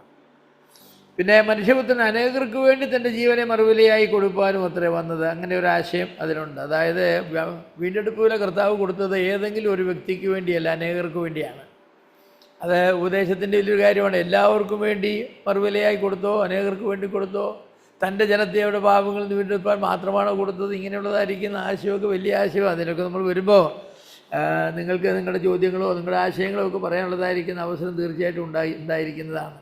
യേശുക്രിസ്തുവിൻ്റെ ജീവൻ മറുവിലയായി നൽകുന്നതിനാൽ മാത്രമേ ഈ അടിമത്തത്തിൽ നിന്ന് മനുഷ്യവർഗത്തെ രക്ഷ കിട്ടാനായിട്ട് സാധിക്കൂ. അപ്പോൾ അത് ഒരു പ്രധാനപ്പെട്ടതായിരിക്കുന്ന ആശയമാണ്. മനുഷ്യവർഗത്തെ രക്ഷിക്കാനായിട്ട് ആദാമിനെ രക്ഷിക്കാനെന്ന് പറയാം. അവർക്ക് ആദാമെന്ന് പേരിട്ടു, അവനവർക്ക് മനുഷ്യവർഗമെന്ന് പേരിട്ടു. ആ മനുഷ്യവർഗത്തിൽ ഒരു ആണുമുണ്ട്, ഒരു പെണ്ണുമുണ്ട്. അപ്പോൾ ആദാം എന്ന പേര്, മനുഷ്യവർഗം എന്ന പേര് പുരുഷനും സ്ത്രീക്കും ഒരുപോലെയുള്ള പേരാണ്. ആ മനുഷ്യവർഗത്തെ രക്ഷിക്കാനാണ് കർത്താവ് ആദാമായിട്ട് തന്നെ വന്നത്. അവസാനത്തെ ആദാമാണ് കർത്താവായ യേശു ക്രിസ്തു. 2 വർഗ്ഗങ്ങളാണ് ലോകത്തുള്ളത്. അപ്പോൾ ഈ വീണ്ടെടുപ്പിന് ഉള്ളതായിരിക്കുന്ന ആശയങ്ങൾ വളരെ വിശാലമായിരിക്കുന്ന ആശയങ്ങളാണ്. 4 ആശയങ്ങൾ വീണ്ടെടുപ്പിലുണ്ടെന്നാണ് പറയുന്നത്. ഒന്ന്, യേശുക്രിസ്തുവിൻ്റെ രക്തമാണ് വീണ്ടെടുപ്പിന് ആധാരം. 1 പത്രോസ് 1:18-19 തൻ്റെ കുഞ്ഞാടിൻ്റെ വിലയേറിയ രക്തം കൊണ്ട് അത്രേ വീണ്ടെടുത്തിരിക്കുന്നത്. കുഞ്ഞാടിൻ്റെ വിലയേറിയ പൊന്നെ വെള്ളി മുതലായി അഴിഞ്ഞു പോകുന്ന വസ്തുക്കളെ കൊണ്ടല്ല, കുഞ്ഞാടിൻ്റെ നിർദോഷവും നിഷ്കളങ്കവുമായ രക്തം കൊണ്ടാണ്. രക്തത്താലാണ് വീണ്ടെടുപ്പെന്ന് പറയുന്നത്. വീണ്ടെടുപ്പിൻ്റെ ഏറ്റവും അതിപ്രധാനമായിരിക്കുന്ന ഒരു ആശയമാണ്. യേശുക്രിസ്തുവിൻ്റെ രക്തം എന്നത് തൻ്റെ മരണത്തെ കുറിക്കുന്ന ഒരു പരാമർശനമാണെന്ന് പൊതുവെ അംഗീകരിക്കപ്പെട്ടിട്ടുണ്ട്. എന്നാൽ പുതിയ ചില വിവർത്തനങ്ങളിലൊക്കെ രക്തമെന്ന വാക്ക് ഒരുപാട് അങ്ങ് ഒഴിവാക്കി. അതിന് പകരം മരണമെന്നാക്കി. രക്തം ചൊരിയാതെ വിമോചനമില്ലെന്നുള്ളതിന് മരണം പൊരിക്കാതെ വിമോചനമില്ല എന്നങ്ങനെ ആക്കി. യേശുക്രിസ്തുവിൻ്റെ രക്തം സകലപാപവും പോക്കി ശുദ്ധീകരിക്കുന്നു എന്നുള്ളത് യേശുക്രിസ്തുവിൻ്റെ മരണം സകലപാപവും പോക്കി ശുദ്ധി. അവർ രക്തമെന്ന് കേൾക്കുമ്പോൾ തന്നെ ഒരു വല്ലാത്തൊരു അലർജിയാണ്. പക്ഷേ ആ രക്തം എന്ന് പറയുന്നത് അതിപ്രധാനമാണ്. മരണം കൊണ്ടല്ല നമ്മളെ വീണ്ടെടുത്തത്, രക്തം കൊണ്ടാണ് നമ്മളെ വീണ്ടെടുത്തത്. കർത്താവ് യേശു ക്രിസ്തു ഹാർട്ട് അറ്റാക്ക് ഒന്ന് മരിച്ചിരുന്നെങ്കിൽ, കർത്താവ് യേശു ക്രിസ്തു തൂക്കിക്കൊണ്ടിരുന്നെങ്കിൽ, കർത്താവ് യേശു ക്രിസ്തു വിഷം കൊടുത്തു കൊണ്ടിരുന്നെങ്കിൽ കർത്താവ് യേശു ക്രിസ്തു വീണ്ടെടുപ്പുകാരനാകുമായിരുന്നോ? ഇല്ല. കർത്താവ് യേശു ക്രിസ്തുവിൻ്റെ രക്തം തന്നെ ചൊരിയേണ്ടത് ആവശ്യമാണ്. കാരണം പഴയ നിയമത്തിലെ യാഗങ്ങളെല്ലാം നിഴലുകളാണെങ്കിലും ആ നിഴലുകളെല്ലാം കാണിക്കുന്നത് എന്താണ്? ഒരു യാഗമൃഗത്തെ പോലും യാഗശാലയിൽ കൊണ്ടുവന്ന് കല്ലുകൊണ്ട് ഇടിച്ച് കൊന്നിട്ട് യാഗം കഴിച്ചു എന്ന് പറഞ്ഞിട്ടില്ല. അതിനെ അറക്കണമെന്നാണ്. കൊണ്ടുവരുന്ന വ്യക്തി അതിൻ്റെ അറക്കണം. അത് അറുത്ത് അതിൻ്റെ ജീവൻ പോകുന്നത് വരെ അറക്കണം. അവസാന തുള്ളി രക്തം വരെ എന്നൊക്കെ നമ്മൾ പറയാറുണ്ട്. അതൊക്കെ എവിടെ നിന്ന് കിട്ടിയതെന്ന് എനിക്കറിയില്ല. കർത്താവായ യേശു ക്രിസ്തു അവസാന തുള്ളി രക്തം വരെ എന്ന് പറഞ്ഞാൽ കർത്താവായ യേശു ക്രൂശിൽ നിന്ന് ഇറക്കി തുണി കൊണ്ട് വല്ലതും തുടച്ചെങ്കിൽ ഒരു തുള്ളി ചോര വന്നാൽ നമ്മൾ വീണ്ടെടുപ്പ് സാധ്യമായി തീരും. കാരണം അവസാന തുള്ളി രക്തം വരെ വേണ്ടേ? അങ്ങനെയുള്ള ആശയമൊന്നും ബൈബിളിലില്ല. അവസാന തുള്ളി രക്തം വരെ. അതുപോലെ തിരുവത്താഴം എടുക്കുമ്പോൾ നമ്മൾ പറയാറുണ്ട്, ആദ്യം വന്നിരിക്കുന്ന വീഞ്ഞും ഒപ്പവും എന്തിനാണ് കാണിക്കുന്നത്? ഇനി ഈ ഒപ്പത്തിൽ നിന്ന് ആളുകൾ ഭക്ഷിക്കാനുണ്ടെന്നാണ് പറയുന്നത്. ഇല്ല, കർത്താവ് അപ്പം കൊടുത്തോണ്ട് നിങ്ങളിത് ഭക്ഷിപ്പിക്കുന്നത്. അധികം വെക്കാൻ കർത്താവ് പറഞ്ഞില്ല. ഈ അധികം വെക്കുക എന്ന് പറയുന്നത് നമ്മുടെ ഒരു ആശയം എവിടുന്നോ തെറ്റിക്കയറി വന്നതാണ്. യേശു ക്രിസ്തുവിൻ്റെ സ്തോത്രം ചെയ്തതായിരിക്കുന്ന ആ ശരീരമെന്ന് പറയുന്നത് ആ അപ്പം എന്ന് പറയുന്നത് യേശു ക്രിസ്തു ശരീരത്തെ സൂചിപ്പിക്കുന്നത്. അതിന് അധികം വെച്ചേക്കേണ്ട ആവശ്യമൊന്നുമില്ല. അതിനാവശ്യമില്ല. അത് നമ്മൾ ഭക്ഷിക്കണം, അത് മുഴുവൻ ഭക്ഷിക്കണം. അതിൽ വീഞ്ഞ് മുഴുവൻ കുടിക്കണം. ഇതിൽ നിങ്ങളെല്ലാവരും കുടിപ്പീരെന്നല്ലേ പറഞ്ഞത്? ഇത് വാങ്ങി ഭക്ഷിപ്പീരെന്നല്ലേ പറഞ്ഞത്? ഇത് വാങ്ങി ഭക്ഷിക്കുമ്പോൾ സൂക്ഷിച്ചോണോ, ഒരു കഷ്ണം അധികം വെക്കണമെന്നോ അങ്ങനെയൊന്നും കർത്താവ് പറഞ്ഞില്ല. അതൊക്കെ നമ്മൾ ഇടയ്ക്ക് ഇങ്ങനെ ഉണ്ടാക്കിക്കൊണ്ട് വന്നതാണ്. ഇനിയും ആളുകൾ രക്ഷിക്കപ്പെടാനുണ്ട്. അങ്ങനെ ആരെങ്കിലും രക്ഷിക്കപ്പെട്ട് സ്നാനപ്പെട്ട് വന്നാൽ ഇതിന് ബാക്കിയില്ലെങ്കിൽ എങ്ങനെ ആവുന്നത്? ഇതിൻ്റെ ബാക്കിയാണ് അവന് കൊടുക്കുന്നത് എന്നോ? ഈ ആഴ്ചത്തെ അപ്പം നുറുക്കലിൻ്റെ ബാക്കിയാണോ? അതാണേ ഓർത്തഡോക്സുകാർ പിന്നെ കുറച്ചുകൂടി സത്യസന്ധമായിട്ട് ചെയ്യും. ഓർത്തഡോക്സ് സഭയിലെ ഈ ആഴ്ചത്തെ അപ്പത്തിൻ്റെ അധികം വന്ന മാവ് കൊണ്ടാണ് അടുത്ത ആഴ്ചത്തെ അപ്പം ഉണ്ടാക്കുന്നത്. ഏതെങ്കിലും കാരണവശാൽ ഈ അപ്പം മാവ് നഷ്ടപ്പെട്ടു പോയെങ്കിൽ വേറെ ഏതെങ്കിലും പള്ളിയിൽ പോയി അവരുടെ കഴിഞ്ഞ ആഴ്ചത്തെ അപ്പത്തിൻ്റെ ബാക്കി മാവ് എടുത്തുകൊണ്ട് വന്ന് ഇവിടുത്തെ മാവ് കുളിപ്പിക്കണം. എങ്കിലേ അപ്പർ റൂമിൽ നിന്നുമുള്ള കണ്ടിന്യൂവേഷൻ ഇങ്ങനെ വരത്തുള്ളൂ. നമുക്ക് അങ്ങനെയുള്ള ഉപദേശങ്ങളൊന്നുമില്ല. അതുകൊണ്ട് ഈ അപ്പത്തോട് നമ്മൾ കർത്താവിന് നോവുമെന്ന് വിചാരിച്ചാന്ന് വലിയോ ഈ അപ്പത്തിൻ്റെ അറ്റത്ത് ഇങ്ങനെ ഒരു ചെറിയ കഷ്ണം എടുക്കുന്നത്. എനിക്ക് തോന്നുന്നു കർത്താവിനോട് കരുണ കാണിച്ചാണെന്ന് തോന്നുന്നു. അങ്ങനെ വേണ്ട, നല്ലൊരു കഷ്ണം എടുക്കണം. ചിലപ്പം ഞാൻ നല്ലൊരു കഷ്ണം എടുക്കുമ്പോൾ അടുത്തിരുന്ന ആളിങ്ങനെ അപ്പോൾ വിശന്നിരിക്കാൻ തോന്നുന്നല്ലേ ദിവസം അങ്ങനെ വിചാരിക്കേണ്ടത് വാങ്ങി പഠിപ്പിക്കാനാണ് പറഞ്ഞത്. എന്നും പിന്നെ നമുക്ക് എണ്ണം അനുസരിച്ചാണ് നുറുക്കുന്നത് കൊണ്ട് അധികമൊന്നും വരികില്ല. 3-4 എക്സ്ട്രാ നുറുക്കുന്നുള്ളൂ. അങ്ങനെ നുറുക്കാത്തടത്താണെങ്കിൽ മിക്കവാറും അപ്പം മുഴുവൻ അവിടെ ഇരിക്കും. ഞാൻ കണ്ടിട്ടുണ്ട്. ഈ ബ്രെഡൊക്കെ ആണെങ്കിൽ വാങ്ങിക്കുന്നത് മിക്കവാറും ഒറ്റ ബ്രെഡായിട്ട് കൊണ്ടുവെക്കും. അധികം വരുന്ന വെക്കാനായിട്ട് 3-4 പാത്രം വേണ്ടി വരും. ഇങ്ങനെ ഒന്നുകൂടി കൊണ്ടുവെക്കുന്നത് കാണാം. അപ്പം ഞാൻ വിചാരിച്ചു ഇതിൻ്റെ ഇടയ്ക്ക് മതി നിങ്ങൾ വാങ്ങി ഭക്ഷിപ്പിക്കുമെന്ന് പറയുമ്പോൾ ഭക്ഷിപ്പില്ല. It's an insult to the body of Christ.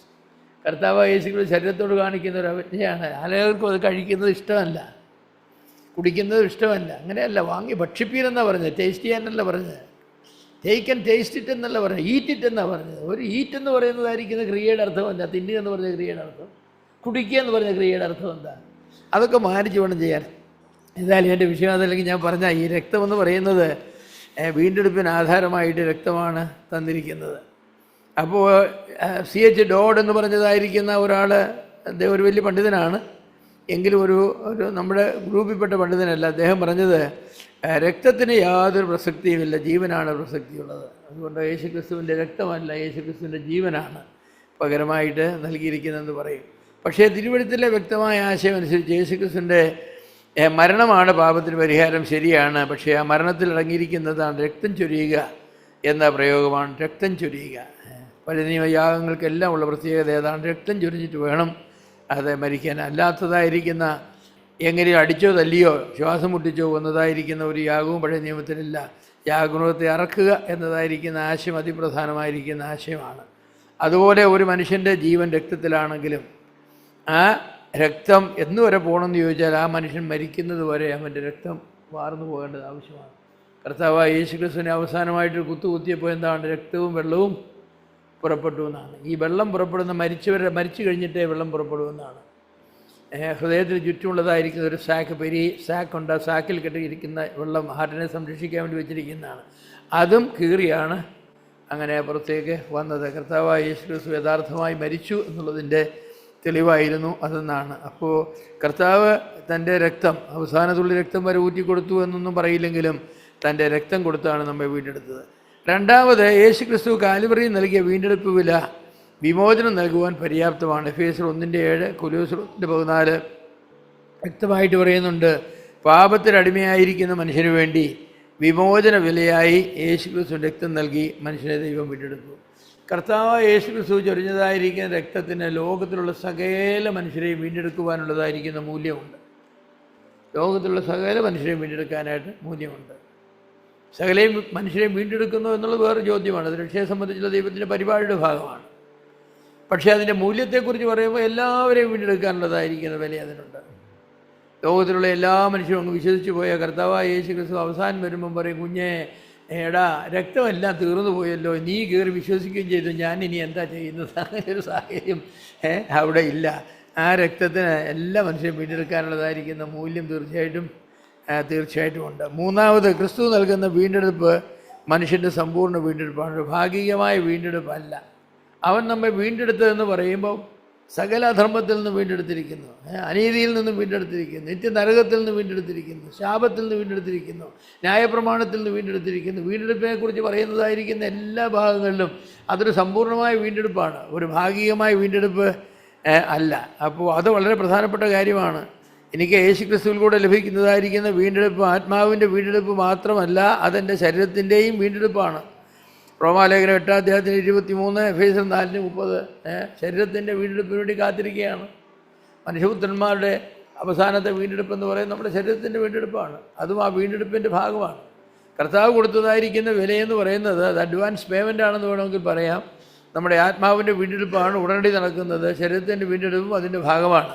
അത് പക്ഷേ അതിനുള്ളതായിരിക്കുന്ന സമയം കർത്താവ് വെച്ചിട്ടുണ്ട്. നമ്മുടെ മരണത്തോടു കൂടെയോ നമ്മുടെ രൂപാന്തരത്തോടു കൂടെയാണ് ആ വീണ്ടെടുപ്പിൻ്റെ പൂർത്തീകരണം വരുന്നത്. എന്നാൽ ആ വീണ്ടെടുപ്പും അതിൽ തന്നെ നൽകിയിരിക്കുന്ന ഒന്നാണ്. നാലാമത് ക്രിസ്തു നൽകുന്ന വീണ്ടെടുപ്പിൽ ന്യായപ്രമാണത്തിൻ്റെ ശാപത്തിലുള്ള വീണ്ടെടുപ്പ് ഉൾപ്പെടുന്നു. ഗലാത്യർ 3:13. അതൊരു പ്രധാനപ്പെട്ട ആശയമാണ്. നമ്മളാരും ന്യായപ്രമാണത്തിന് കീഴെയുള്ളവരല്ല. അതുകൊണ്ട് ന്യായപ്രമാണത്തിൽ നമ്മെ വീണ്ടെടുത്തു എന്ന് വേണമെങ്കിൽ നമുക്ക് പറയാതിരിക്കാം. എന്നാൽ പറഞ്ഞേ ഒക്കൂ. കാരണമെന്ന് പറഞ്ഞാൽ ന്യായപ്രമാണം യഹൂദന്മാർക്ക് നൽകിയതാണ് എന്നിരുന്നാലും അത് പ്രാഥമികമായി യഹൂദന്മാർക്കാണ് നൽകിയത് എന്നുള്ളത് കൊണ്ട് നമുക്ക് അത് ബാധകമല്ലെന്നല്ല. 66 പുസ്തകങ്ങളടങ്ങുന്ന ബൈബിൾ നമുക്ക് ബാധകമാണ്. ബൈബിൾ ആർക്ക് വേണ്ടിയാണെന്ന് ചോദിച്ചാൽ എന്ത് പറയും? 66 പുസ്തകങ്ങളടങ്ങുന്ന ബൈബിൾ നമുക്ക് വേണ്ടിയാണ്. പക്ഷേ അതിലെ സെർമോണിയല്ലോ ആചാരപരമായിരിക്കുന്ന എല്ലാ കാര്യങ്ങളിൽ നിന്നും പഴയ നിയമത്തിൻ്റെ കാര്യങ്ങളിൽ നിന്നും നമ്മെ വീണ്ടെടുത്തു. അതാണ് വ്യത്യാസം എന്ന് പറഞ്ഞാൽ. ആചാരപരമായ കാര്യങ്ങൾ അല്ലാത്ത കാര്യങ്ങളിൽ നിന്നൊന്നും നമുക്ക് വിമോചനം തന്നിട്ടില്ല. അതുപോലെ ധാർമ്മിക നിയമങ്ങളും നമുക്ക് ഒഴിവാക്കിയിട്ടില്ല. കൊല ചെയ്യരുത്, വ്യഭിചാരം ചെയ്യരുത്, മോഷ്ടിക്കരുത് എന്നൊക്കെ പറയുന്ന ധാർമ്മിക നിയമങ്ങൾ എല്ലാവർക്കും ബാധകമാണ്. വാസ്തവത്തിൽ നമുക്ക് ബാധകമാണെന്ന് മാത്രമല്ല, യഹൂദന് ബാധകമായിരുന്നതിൻ്റെ 10 ഇരട്ടി നമുക്ക് ബാധകമാണ്. അവന് ഒരു പുരുഷൻ്റെയും സ്ത്രീയുടെയും ശാരീരികമായ ബന്ധം പുലർത്തിയെങ്കിലേ വ്യഭിചാരമാകുന്നുണ്ട്. നമുക്കങ്ങനെ നോക്കിയാൽ മതി. തെറ്റായ ഉദ്ദേശത്തോട് നോക്കിക്കഴിഞ്ഞാൽ വ്യഭിചാരം ചെയ്തു പോയി എന്ന് കർത്താവ് പറഞ്ഞു. പഴയ നിയമത്തിൽ ഒരു ആയുധം കൊണ്ടോ അല്ലെങ്കിൽ കൈ കൊണ്ടോ ഒരുത്തിനെ അടിച്ച് അവൻ്റെ ജീവൻ പോയെങ്കിലേ ഉള്ളൂ കൊലപാതകം എന്ന് പറയുന്നത്. 3-ാം ദിവസം വരെ ജീവിച്ചിരുന്ന കൊലപാതകത്തിന് കുറ്റമില്ലെന്നാണ്. തല്ലിയിട്ട് 3-ാം ദിവസം മരിക്കുന്നെങ്കിൽ കൊലപാതക കുറ്റം ചാർജ് ചെയ്യാൻ ഒക്കുകയില്ല. പക്ഷേ നമുക്കങ്ങല്ല. സഹോദരനോട് കാരണം കൂടാതെ കോപിച്ചാൽ. അപ്പം നമ്മുടെ ധാർമ്മിക നിയമങ്ങൾക്ക് ബാധകമാണെന്ന് ചോദിച്ചാൽ ഫാർ അഡ്വാൻസ്ഡ്. അത് നമുക്ക് പലരും മനസ്സിലാക്കുന്നില്ല. പഴയ നിയമത്തിൽ നമുക്ക് ന്യായപ്രമാണത്തിൻ്റെ പ്രവൃത്തികൾ നമുക്ക് മോചനം തന്നു എന്നുള്ളത് കൊണ്ട് അതൊക്കെ സെറിമോണിയല്ലോ. അതാണ് പരിച്ഛേദന, ശാപത്താചരണം മുതലായിരിക്കുന്ന ഒരുപാട് ആഹാരപാനീയങ്ങളെ സംബന്ധിച്ചുള്ള നിയമങ്ങൾ, വാവുകൾ കൊലോസ്യത്തിൽ പറഞ്ഞിട്ടുണ്ടല്ലോ. ആഹാരപാനീയങ്ങളെ സംബന്ധിച്ച് വാവ്, പെരുന്നാൾ മുതലായവ സംബന്ധിച്ച് നിങ്ങളെ ആരും വിധിക്കരുത്. അങ്ങനെയുള്ള കാര്യങ്ങളൊക്കെ നെള്ളുകളായിരുന്നു. അതിൽ നിന്നൊക്കെയാണ് നമുക്ക് വിമോചനം തന്നിരിക്കുന്നത്. വാസ്തവത്തിൽ പഴയ നിയമത്തിലെ വിശ്വാസികൾക്കാണോ കൂടുതൽ പ്രമാണങ്ങളുണ്ടായിരുന്നത് അതോ പുതിയ നിയമത്തിലെ വിശ്വാസികൾക്കാണെന്ന് ചോദിച്ചാൽ ഞാൻ പറയും പുതിയ നിയമത്തിലെ വിശ്വാസികൾക്കാണ് കൂടുതൽ. കൽപ്പനകൾ എണ്ണിയാൽ പുതിയ നിയമത്തിലാണ് കൂടുതൽ കൽപ്പനകളുള്ളത്. വളരെയേറെ കൽപ്പനകളുണ്ട്. മത്തായിയുടെ സുവിശേഷം മാത്രം ഞാൻ ഒഴുകിയത്, അത് റോമാലേഖനം എഴുതി നോക്കി 95 കൽപ്പനകൾ അതിൽ തന്നെ കിടപ്പുണ്ട്. അങ്ങനെ ഓരോ ലേഖനത്തിലും കിടക്കുക, സുവിശേഷങ്ങളിൽ കിടക്കുക, എന്തോ ഒരു കൽപ്പനകളാണ് കിടക്കുന്നത്. പക്ഷേ നമ്മളൊക്കെ ഒരു കൽപ്പനയില്ലാത്തവരായിട്ടാണ് ചിലപ്പോൾ ജീവിക്കുന്നത്. നമ്മളെന്ന് പറഞ്ഞാൽ നിങ്ങളെക്കുറിച്ചല്ല പറഞ്ഞാൽ വിശ്വാസ സമൂഹത്തെക്കുറിച്ചാണ് പറഞ്ഞത്. ഒരു കൽപ്പനയില്ല. അതിനവർ പറയുന്നത് എന്താണെന്ന് ചോദിച്ചാൽ ന്യായപ്രമാണത്തിൻ്റെ പ്രവൃത്തികളും കർത്താവ് മോചിപ്പിച്ചിരിക്കുന്നു, ഇനിയിപ്പോൾ എന്താ? അപ്പോൾ അവർ പറയുന്നത് അല്പസ്വല്പം പാപം ചെയ്തെന്ന് വിചാരിച്ചൊന്നും ദൈവം കോപിക്കില്ലെന്നാണ് പറയുന്നത്. അല്പസ്വല്പം പാപം ചെയ്തെന്ന് വിചാരിച്ചൊന്നും ദൈവം കാര്യമായ പാപമൊന്നും ചെയ്യാറുണ്ട്. കാര്യമായ പാപം ചെയ്താൽ ഉടനെ തന്നെ എന്ത് ചെയ്യണം? സോറി പറഞ്ഞേക്കുക. അല്പസ്വല്പ ഭാവമാണെങ്കിൽ കർത്താവ് കണ്ടില്ലെന്ന് നടിക്കുക. അങ്ങനെ കർത്താവ് അങ്ങനെ സ്വഭാവക്കാരനല്ല, കണ്ടില്ലെന്ന് നടിക്കുന്നവനല്ല കർത്താവ്. അതുകൊണ്ട് അക്കാര്യം നമ്മൾ വളരെ വ്യക്തമായി മനസ്സിലാക്കേണ്ടത് ആവശ്യമാണ്. ഇപ്പോൾ ക്രിസ്തു നൽകുന്ന വീണ്ടെടുപ്പിൽ ന്യായപ്രമാണത്തിൻ്റെ ശാപത്തിനുള്ള വീണ്ടെടുപ്പ് ഉൾപ്പെടുന്നു. പാപത്തിന് ശക്തി നൽകിയ ന്യായപ്രമാണത്തിൻ്റെ അടിമത്തത്തിൽ നിന്ന് ക്രിസ്തു നമ്മെ വിടുവിച്ചു, തൻ്റെ സ്വാതന്ത്ര്യത്തിന് അവകാശികളാക്കി തീർത്തു. ഇതിനാൽ കൃപയുടെ പ്രമാണത്തിന് മാത്രം ഇന്ന് വിശ്വാസികൾ അധീനരാണ്. അതെ, ആളുകൾക്ക് ഒരു തെറ്റിദ്ധാരണ എന്ന് പറഞ്ഞാൽ കൃപയുടെ പ്രമാണം എന്ന് പറയുമ്പോൾ അത് ചെയ്യരുത് എന്നുള്ളതായിരിക്കുന്ന കൽപ്പനയില്ല. അതൊക്കെ ന്യായപ്രമാണം. ദൗ ഷാൽ നോട്ട് അതാണല്ലോ ന്യായപ്രമാണം എന്ന് പറഞ്ഞാൽ. അരുത്, കൊല ചെയ്യരുത്. പുതിയ നിയമത്തിൽ എവിടെയും അങ്ങനെയുണ്ടോ? കൊല ചെയ്യരുത്. പുതിയ നിയമത്തിൽ വിഗ്രഹാരാധന വീട്ടിൽ ഓടാനാണ് പറഞ്ഞിരിക്കും, മറ്റൊരു ഓടാൻ പറഞ്ഞിട്ടില്ല. ചെയ്യരുതേ പറഞ്ഞിട്ടുള്ളൂ. അങ്ങനെയല്ലേ പറഞ്ഞിരിക്കുന്നത്? വിഗ്രഹം വീട്ടിൽ ഓടാനാണ് പറഞ്ഞിരിക്കുന്നത്.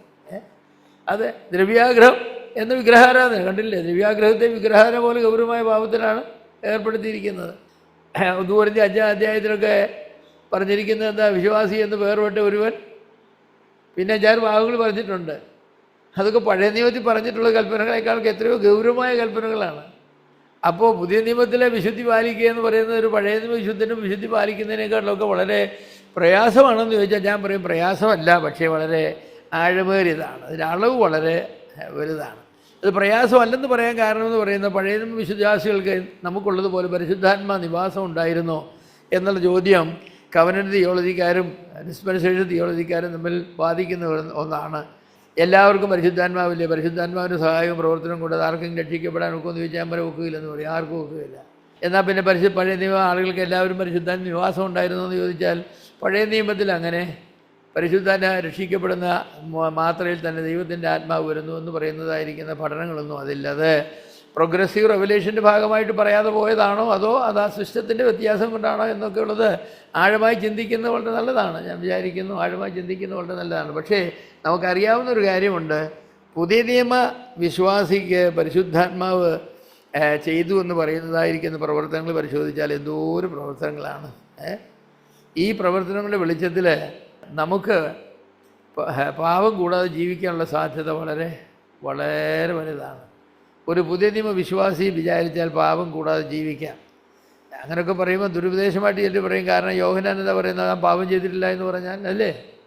അപ്പോൾ പാപം ചെയ്തിട്ടില്ലെന്നല്ല പറയുന്നത്, വിശ്വാസിയെ കുറിച്ച് നാം പാപം ചെയ്തില്ലെന്ന് പറഞ്ഞാൽ അപ്പോൾ വിശ്വാസികളും പാപം ചെയ്യുമെന്നുള്ളതറിയാം. പക്ഷേ പാപം ചെയ്യാതിരിക്കാനല്ലേ ഞാനിത് നിങ്ങൾക്ക് എഴുതുന്നത്.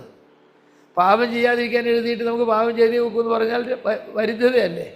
യോഹന്നാൻ പാപം ചെയ്യാതെ ഇരിക്കാൻ എഴുതിയെങ്കിൽ യോഹന്നാൻ അറിയാവുന്ന ഒരു കാര്യമുണ്ട്, പാപം ചെയ്തേ വെക്കുമെന്ന്. അങ്ങനെയില്ല. പാപം ചെയ്യുന്നു എന്ന് പറയുന്നതും ചെയ്തേ ഒക്കുമെന്ന് പറയുന്നതും വ്യത്യാസമുണ്ട്.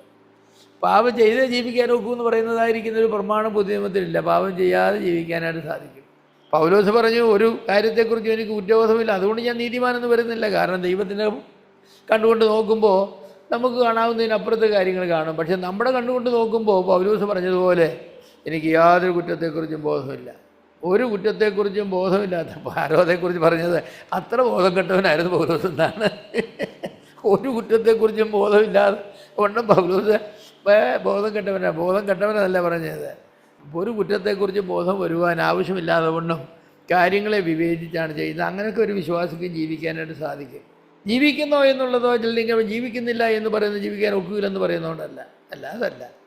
കാരണം പാപത്തെ സ്നേഹിക്കുന്നതായിരിക്കുന്ന വിശ്വാസികൾ പാപം ചെയ്യാതിരിക്കാൻ അതിനുള്ള വില കൊടുക്കണം, അതിനുള്ളതായിരിക്കും നിർബന്ധങ്ങളുണ്ടോ? അങ്ങനെയില്ല. ഇപ്പോൾ സ്വല്പം പാപം ചെയ്യുക അത് രസമല്ലേ, അത് രസമാണ്. അതെ, കള്ളം പറഞ്ഞിട്ടുണ്ടോ എന്ന് ആരോടാ പറഞ്ഞത്? റൂത്ത് കാർട്ടറോട് ചോദിച്ചു. പ്രസിഡന്റ് കാർട്ടറുടെ അമ്മ റൂത്ത് ഇന്ത്യയിലെ ഒരു മിഷണറി ആയിരുന്നു. അവരോടൊരിക്കലും ഒരാൾ ചോദിച്ചു, അങ്ങ് പാപം ചെയ്തിട്ടുണ്ടോ എന്ന് ചോദിച്ചു. അവർ പറഞ്ഞു, എൻ്റെ കുഞ്ഞ് പാപം ചെയ്ത് ജീവിക്കാൻ ഒക്കുമെന്ന് ചോദിച്ചു. പാപം ചെയ്താൽ ജീവിക്കാൻ ഒക്കുമെന്ന് ചോദിച്ചു. പാപം ചെയ്യാതെ ജീവിക്കാൻ ഒക്കില്ലെന്ന് അവർ പറഞ്ഞു. അതവർ പറഞ്ഞു. പക്ഷേ ഞാൻ പറയും പാപം ചെയ്യാതെ ജീവിക്കാൻ ഒക്കും. ഞാൻ പാപം ചെയ്യാതെ എന്നാൽ ജീവിക്കുമെന്ന് ചോദിച്ചാൽ അത് പറയാം എൻ്റെ പ്രൈവറ്റ് കാര്യമോ നിങ്ങളുടെ കാര്യമില്ല, ഞാൻ കർത്താവ് കൂടെ തീർത്തോളാം. തിയറി പറയാൻ നിങ്ങൾക്ക് പറയാം, പാപം ചെയ്യാതെ ജീവിക്കാൻ ഒക്കും എന്നുള്ള തിയറിയാണ്. ഞാൻ പറയാം സാധിക്കുമല്ലോ. 1 മിനിറ്റ് ജീവിക്കാൻ ഒക്കുക, 2 മിനിറ്റ് ജീവിക്കാൻ ഒക്കുമല്ലേ? ക്രൂശിൽ രക്ഷിക്കപ്പെട്ട കള്ളൻ ഭരിക്കുന്നതിന് മുമ്പ് പാപം ചെയ്തോ എന്ന് ചോദിച്ചാൽ ഞാൻ മിക്കവാറും പറയും പാപമൊന്നും ചെയ്തില്ലെന്ന് പറയും. എത്ര മണിക്കൂർ കഴിഞ്ഞാണ് അവൻ മരിച്ചത്? ഇന്ന് നീ എന്നോട് പരദീസ ഇരിക്കുമെന്ന് കർത്താവ് പറഞ്ഞിട്ട് എത്ര മണിക്കൂർ കഴിഞ്ഞാണ് അവൻ മരിച്ചത്? അവന് കാലൊടിച്ചല്ലേ അവനെ കൊന്നത് അല്ലേ? അപ്പോൾ 1 മണിക്കൂർ ഒരുത്തിന് രക്ഷിക്കപ്പെട്ടിട്ട് 1 മണിക്കൂർ പാപം ചെയ്യാതെ ജീവിക്കാമെങ്കിൽ 1.5 മണിക്കൂർ ജീവിക്കരുതോ? 1.5 മണിക്കൂർ ജീവിക്കാമെങ്കിൽ 2 മണിക്കൂർ ജീവിക്കരുതോ? 2 മണിക്കൂർ ജീവിക്കാമെങ്കിൽ 4 മണിക്കൂർ ജീവിക്കരുതോ? 4 മണിക്കൂർ ജീവിക്കാമെങ്കിൽ 8 മണിക്കൂർ ജീവിക്കരുതോ? 8 മണിക്കൂർ ജീവിക്കാമെങ്കിൽ 16 മണിക്കൂർ ജീവിക്കരുതോ? 16 മണിക്കൂറിക്ക് 32 മണിക്കൂർ ജീവിക്കരുതോ? അപ്പോൾ താത്വികമായി പറഞ്ഞാൽ, ആശയപരമായി പറഞ്ഞാൽ എന്ത് ചെയ്യാം? 1 മിനിറ്റ് പാപം ചെയ്യാതെ ജീവിക്കാമെങ്കിൽ. അപ്പോൾ ആളുകൾ ചോദിക്കും, 1 മിനിറ്റ് ശ്വാസം വിടാതെ ഒരാൾക്ക് ജീവിക്കാമോ? ജീവിക്കാം. എന്നാൽ 2 മിനിറ്റ് ജീവിക്കരുതോ എന്ന് ചോദിച്ചാൽ അങ്ങനെയൊക്കെ ചോദിച്ച് നമ്മളെ കീഴ്പ്പെടുത്താൻ നിങ്ങൾക്ക് കഴിയും. പക്ഷേ പാപത്തിൻ്റെ കാര്യത്തിൽ അങ്ങനെയല്ല. അപ്പോൾ പാപം ചെയ്യുക എന്ന് പറയാം, പാപം ചെയ്യാതിരിക്കാനാണ് നമ്മൾ ദൈവം രക്ഷിച്ചത് വീണ്ടെടുത്തത്. അടുത്തത് കർത്താവിൻ്റെ കാൽവറി മരണത്തെ നിരപ്പ് വരുത്തുവാനുള്ള യാഗമായിട്ടാണ് കണക്കാക്കുന്നത്. നിരപ്പ് വരുത്തുക, എ സാക്രിഫൈസ് ഫോർ റെക്കൺസിലിയേഷൻ. നിരപ്പ് ഒരു പുതിയ നിയമ ആശയമാണെന്നാണ് പറയുന്നത്. സെപ്റ്റുവജിൻ്റിൽ വളരെ വിരളമായി മാത്രം ഉപയോഗിച്ചിട്ടുള്ള ഒരു ആശയവും ഒരു വാക്കുമാണ് അതെ, കാറ്റാലാസോ, നിരപ്പ് വരുത്തുക. അപ്പോൾ കാറ്റാലാസോ, ഇങ്ങനെ അതിൻ്റെ തന്നെ ഡെറിവേറ്റീവ്സ് പലതുണ്ട്, പ്രൊപ്പസിഷൻസ് കൂട്ടിച്ചേർത്ത്. അപ്പോൾ ആ ക്രിയാരൂപങ്ങളെല്ലാം പറയുന്നത് നിരപ്പ് വരുത്തുക. ഒരു കുന്നിൻ്റെ അങ്ങേ സൈഡിൽ ഒരാളിരിക്കുന്നു, ഇങ്ങേ സൈഡിൽ ഒരാളിരിക്കുന്നു. ഇതിന് രണ്ടിനും മധ്യത്തിൽ വലിയ കുന്നുണ്ട്. ഇവിടെ നിൽക്കുന്ന ആളിന് അങ്ങോട്ടും അവിടെ നിൽക്കുന്ന ആളിന് ഇങ്ങോട്ടും വരാൻ വയ്യാത്തതാണ്. നിരപ്പ് വരുത്തണമെങ്കിൽ എന്ത് ചെയ്യണം? ആ കുന്ന് അടിച്ച് നിരത്തണം. ബുൾഡോസർ കൊണ്ടുവന്ന് നിരത്തണം. അതാണ് ഈ നിരപ്പ് വരുത്തുക എന്ന് പറഞ്ഞ ആശയം. അതിൻ്റെ ഒരു ചിത്രീകരണമായിട്ട് ഞാൻ പറഞ്ഞതാണ്. എന്ന് പറഞ്ഞാൽ ദൈവം നീതിമാനാണ്, മനുഷ്യൻ ഈ ഭാഗത്ത്, ദൈവം ആ ഭാഗത്ത്. മനുഷ്യനും ദൈവത്തിനും മധ്യം നമ്മുടെ പാപത്തിൻ്റെ വലിയൊരു കുന്നുണ്ട്. ആ പാപത്തിൻ്റെ കുന്ന് ഇടിച്ചു നിരത്തിയെങ്കിൽ മാത്രമേ ദൈവവുമായിട്ട് നമുക്ക് ബന്ധപ്പെടുവാനായിട്ട് സാധിക്കൂ. ഒരാശയപരമായി പറഞ്ഞാൽ അതാണ് കാൽവറിലെ ക്രൂശിൽ നടന്നത്. ആ നിരപ്പ് വരുത്തുകയാണ് അവിടെ നടന്നതായിരിക്കുന്ന വലിയ ഒരു പ്രവൃത്തി എന്ന് പറയുന്നത്. നാണയങ്ങളുടെ വിനിമയത്തിന് ഉപയോഗിക്കുന്ന ഒരു വാക്കാണ് കാറ്റല്ലാസോ. വ്യക്തിബന്ധങ്ങളെക്കുറിച്ച് പറയുമ്പോൾ ശത്രുത മാറി രമ്യതയിലായിത്തീരുക എന്ന ആശയമാണ് ഇതിനുള്ളത്. 2 കൊരിന്ത്യർ 5:19 റോമർ 5:10 ഈ വാക്ക് ഉപയോഗിച്ചിട്ടുണ്ട്. ദൈവവും മനുഷ്യനുമായുള്ള ശത്രുത ഈ വാക്യങ്ങളുടെ പശ്ചാത്തലത്തിലുണ്ട്. ശത്രുത മാറി രമ്യതയിലാകുക എന്ന പ്രാഥമികമായ അർത്ഥമാണ് ഈ വാക്കുകൾക്ക് ഉള്ളത്. ശത്രുത നീങ്ങി, പൂർണ്ണമായി നീങ്ങി. യഹൂദനും ജാതിയും തമ്മിലുള്ളത് എഫേസ്യ ലേഖനം 2-ാം അധ്യായത്തിലുള്ള നടിച്ചൂർ ഇടിച്ചു കളയുക എന്ന് പറഞ്ഞതാണ്. യഹൂദൻ ഒരു മുറിയിലും ജാതികൾ വേറൊരു മുറിയിലും. ഈ രണ്ടുപേർക്കും മധ്യത്തിൽ വലിയൊരു മതിലാണ്, നടിച്ചുവരുണ്ട്. ജനലും കതകും ഒന്നും വെച്ചിട്ടില്ലാത്തൊരു ചുവരുണ്ട്. കർത്താവായ യേശു ക്രിസ്തു എന്താ ചെയ്തത്? നടിച്ചുവരങ്ങ് ഇടിച്ച് വന്നപ്പോൾ പിന്നെ ഒറ്റ മുറിയല്ലേ ഉള്ളൂ. ആ മുറി ഇരിക്കുന്നവർ ഈ മുറിയിൽ ഇരിക്കുന്നവർ ഒറ്റ കൂട്ടമാക്കുക. അതാണ് കാൽവറിലെ ക്രൂശിൽ കർത്താവ് ചെയ്തത്. അതിൻ്റെ ഫലമായിട്ട് ഒരു മുറിയിലെ ആളുകളായിട്ട് തീർന്നു, ഒരു ജനമായി തീർന്നു. Become one people. ശത്രുത മാറ്റി ഇരുവരെയും ഒന്നാക്കി തീർത്തു എന്നാണ്. ഒന്നാക്കി തീർത്തു. അതാണ് കാൽവറിലെ ക്രൂശിൽ കർത്താവായ യേശു ക്രിസ്തു ചെയ്തതായിരിക്കുന്ന വലിയ രക്ഷണ്യ വേല എന്ന് പറയുന്നത്. ഈ നടിച്ചുവർ ഇടിച്ചു കളയുകയാണ്. പിന്നെ നമ്മുടെ നടിച്ചുവർ പണിയും. ചിലപ്പോൾ വീടൊക്കെ വാടകയ്ക്ക് എടുക്കുമ്പോൾ പറയാറുണ്ട്, നമുക്ക് കുടിവരവിനൊക്കെ പറയാറുണ്ട്, ചെറിയ 2 മുറികൾ അടുത്തടുത്ത് ഞങ്ങൾ ഈ നടിച്ചുവരങ്ങ് ഇടിച്ചോട്ടെ, പോകുമ്പോൾ അതുപോലെ പണിത് വെച്ചിട്ട് തന്നേക്കാമെന്ന് പറയും. ചില ആൾ പറയും, കാരണം അവരുടെ മേൽക്കൂരയെ സപ്പോർട്ട് ചെയ്യുന്നതല്ലെങ്കിൽ ഈ ഭിത്തി ഇടിച്ചോളാൻ പറയും. മേൽക്കൂരയെ സപ്പോർട്ട് ചെയ്യുന്നതാണെങ്കിൽ ഇടിച്ചു കഴിഞ്ഞാൽ താഴോട്ട് ഈ മേൽക്കൂര പോരും, അല്ലാത്തതായിരിക്കും. അപ്പോൾ ഇടിച്ച് ഒരു വലിയ പൊറിയായിത്തീരും. അങ്ങനെയൊക്കെ ആയിത്തീർന്നത് പിന്നെ നമ്മൾ അവസാനം അത് പണിത് കൊടുക്കുമെന്ന് പറഞ്ഞ പോലെ കർത്താവ് ഇങ്ങനെയൊക്കെ ഇടിച്ച് നമ്മളെ ഒരു മുറിക്കാക്കിയെങ്കിലും നമ്മൾ കുറച്ച് കഴിയുമ്പോൾ എന്തു പറയും? നിങ്ങൾ യഹൂദന്മാരും ഞങ്ങൾ ജാതികളോ, നമുക്കിതിന് മധ്യത്തിലൊരു നടിച്ചുവരങ്ങ് പണിതാലോ, നിങ്ങളുടെ രീതിയും ഞങ്ങളുടെ രീതിയും തമ്മിൽ ചേർന്ന് പോകുന്നില്ല. അങ്ങനെയുണ്ട്. വിശ്വാസികളുടെ ഒരുപാട് നടിച്ചുവർ പണിതിട്ടുണ്ട്. അപ്പർ ക്ലാസ്സും ലോവർ ക്ലാസ്സും എന്നുണ്ട്. ഷെഡ്യൂൾ കാസ്റ്റും ഷെഡ്യൂൾ ട്രൈബും അവരും അപ്പർ ക്ലാസ്സും തമ്മിൽ അങ്ങനെയുണ്ട്. യഹൂദന്മാരും ജാതികളും തമ്മിലുണ്ട്. കറുത്തവരെന്നും വെളുത്തവരും തമ്മിലൊന്നുണ്ട്. ഈ മലയാളികളാണെങ്കിൽ വളരെ വിദഗ്ധമായിട്ട് ഈ ലോകത്തിൽ എവിടെ ചെന്നാലും ഒരു മലയാളി സഭയെ ഉണ്ടാക്കത്തുള്ളൂ. അവർക്ക് ജോലിക്ക് പോകുന്നിടത്ത് ഏത് ഭാഷയിലും ജോലി ചെയ്യാൻ കഴിയും. പക്ഷേ ആരാധിക്കാൻ വരുമ്പം വേറൊരു ഭാഷക്കാരനെ അവർ ഉൾക്കൊള്ളുകയില്ല. അവരെവിടെ ചെന്നാലും മലയാളി സഭയുണ്ടാവും. നടിച്ചവർ കർത്താവ് ഇടിച്ചു കളഞ്ഞ് ക്രിസ്തുവേശുവിൽ എല്ലാവരെയും ഒന്നാക്കി എന്നൊക്കെ പറഞ്ഞു കഴിഞ്ഞാലും കുഞ്ഞുങ്ങളെ അതൊക്കെ ആശയപരമായിട്ട് നല്ലതാണ്. അതൊക്കെ സാർവത്രിക സഭയെക്കുറിച്ചാണ് പറയുന്നത്. തദ്ദേശ സഭയെന്ന് പറയുന്നത് നടിച്ചവരുള്ള സഭകളാണെന്ന് പറയുന്ന ആളുകളാണ് നമ്മൾ. അങ്ങനെയൊന്നും പറയേണ്ട ആവശ്യമില്ല. കർത്താവ് ഇതൊക്കെ മാറ്റിക്കളഞ്ഞതാണ്. പക്ഷേ നമ്മൾ എന്തായാലും ഇതൊക്കെ മാറ്റും. ഏത് സഭയിലാണ് ഇല്ലാത്തത്? ചിലരെ ഞാൻ ഈയിടെ ഒരു സഭയിൽ ചെന്നപ്പം സ്നേഹവിമനമില്ല. ഞാൻ ചോദിച്ചപ്പോൾ എന്താണെന്ന് പറഞ്ഞു, ബ്രദറെ അത് വലിയ പ്രയാസമുള്ള കാര്യമാണ്, ചില ആളുകളുടെ വേർപ്പിന് മണം ഞങ്ങൾക്ക് ഇഷ്ടമല്ലെന്ന് പറയും. അടുത്ത് ചെയ്യാനോ ഇങ്ങനെ പിടിച്ചുകൊണ്ട് സ്നേഹം ചെയ്യാനോ അത് എന്ന് പറഞ്ഞാൽ ഞാൻ പറയുന്നത് നിങ്ങളൊക്കെ രക്ഷിക്കപ്പെട്ടാന്നോ അല്ലയോ എന്ന് ചോദിച്ചാൽ കർത്താവിനോട് ചോദിച്ചെങ്കിലേ അറിയത്തുള്ളൂ. പറച്ചിൽ കേട്ടിട്ടല്ല. സഹോദരൻ്റെ വേർപ്പിൻ്റെ മണം അടുക്കാൻ വയ്യാന്ന് പറയുന്നവർ പിന്നെ എങ്ങനെയാണ് ഒരപ്പത്തിൻ്റെ അവകാശികളെന്നൊക്കെ പറയുന്നതായിരിക്കുന്ന കാര്യങ്ങളൊക്കെ. ഗ്ലൗസ് ഇട്ടുകൊണ്ട് വേണം അപ്പം നുറുക്കാൻ, ശരിക്കും പ്ലാസ്റ്റിക് ഒട്ടിച്ചുകൊണ്ട് വേണം. അതുപോലെ ഇതാണോ ക്രിസ്തീയത എന്ന് പറയുന്നത്? നടിച്ചവരിടിച്ച് കളഞ്ഞതാണ്. എനിക്ക് പ്രയോഗം ഇഷ്ടമാണ്, ഇടിച്ച് കളഞ്ഞു എന്ന്. നടിച്ചവർ ഇടിച്ച് കളഞ്ഞു. അങ്ങനെയുള്ള ചിന്താഗതികൾ കൂടെ തെറ്റാണ്. നമ്മളങ്ങനെ ആളുകളെ എങ്ങനെ സ്വീകരിക്കണം? അങ്ങനെ സ്വീകരിക്കണമെന്ന് ഞാൻ പറയുന്നത്. നമുക്കതിൻ്റെ ബുദ്ധിമുട്ട് വരരുത്. അങ്ങനെ ബുദ്ധിമുട്ട് വന്നാൽ വളരെ ദൈവത്തോടുള്ള ശത്രുത നീക്കി, യഹൂദനും യവനനും തമ്മിലുള്ള ശത്രുത നീക്കി, ഇതെല്ലാം നീക്കി രമ്യമാക്കി തീർത്തതായിരിക്കുന്ന ഒരനുഭവം. റോമാലേഖനം 5:11, 11-15 മുതലായ വാക്കുകൾ. അപ്പോൾ യേശുക്രിസ്തുവിൻ്റെ രക്ഷണ്യവേലയിൽ വ്യക്തിപരമായ മാനദണ്ഡമുള്ള ആശയം നിരപ്പെന്ന ആശയമാണ്. മറ്റൊരാശയത്തിനും അതില്ല. വ്യക്തിപരമായ ആ ഒരു നിരപ്പെന്നുള്ള ആശയം. നാം നേരത്തെ ചിന്തിച്ചിട്ടുള്ള ആശയങ്ങൾക്ക് നിയമപരവും വാണിജ്യപരവുമായ പശ്ചാത്തലങ്ങളാണുള്ളത്, അല്ലെങ്കിൽ ഒരു കുടുംബ പശ്ചാത്തലമാണുള്ളത്. എന്നാൽ ബന്ധങ്ങളെത്തി ശത്രുതയിൽ ആയിരുന്ന 2 ആളുകൾക്ക് തമ്മിൽ വീണ്ടും രമ്യതയിലേക്ക് വരിക എന്ന് പറയുന്ന ആശയം ഈ നിരപ്പ് പ്രാപിക്കുക എന്ന ആശയത്തിലാണ്. അപ്പം നിരപ്പ് പ്രാപിക്കാത്തതായിരിക്കുന്ന ഒരുപാട് ആളുകൾ ഇപ്പോഴും നമ്മുടെ സമൂഹത്തിലുണ്ട്.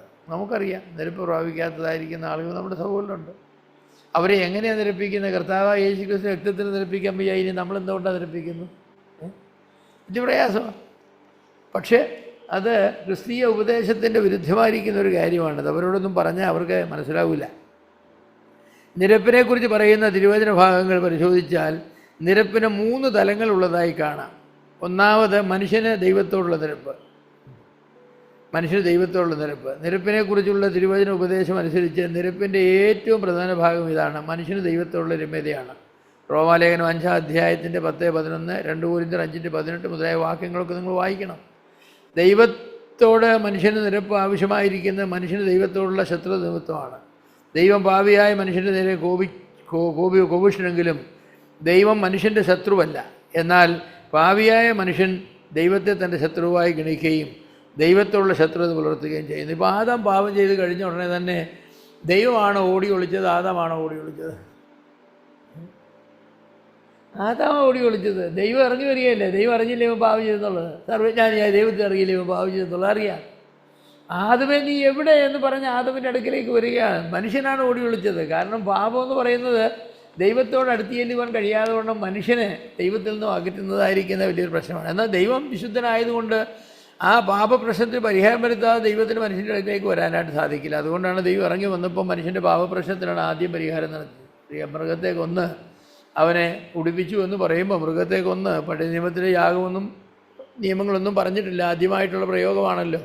അപ്പോൾ അവൻ്റെ നഗ്നതയ്ക്ക് അവനെ തോലുടിപ്പിച്ചു എന്ന് പറയുമ്പം ജീവനോട് നിർത്തി തോലുരിക്കുകയൊന്നും ആയിരുന്നില്ല കർത്താവ്. അതിനെ യാഗം കഴിച്ച് തോലുകൊണ്ട് അവന് വസ്ത്രം ഉണ്ടാക്കി കൊടുത്തു. അത് ദൈവവുമായുള്ള നിരപ്പ് അത് വളരെ പ്രധാനപ്പെട്ടതായിരിക്കുന്ന ഒരു കാര്യമായിട്ടാണ് ഇരിക്കുന്നത്.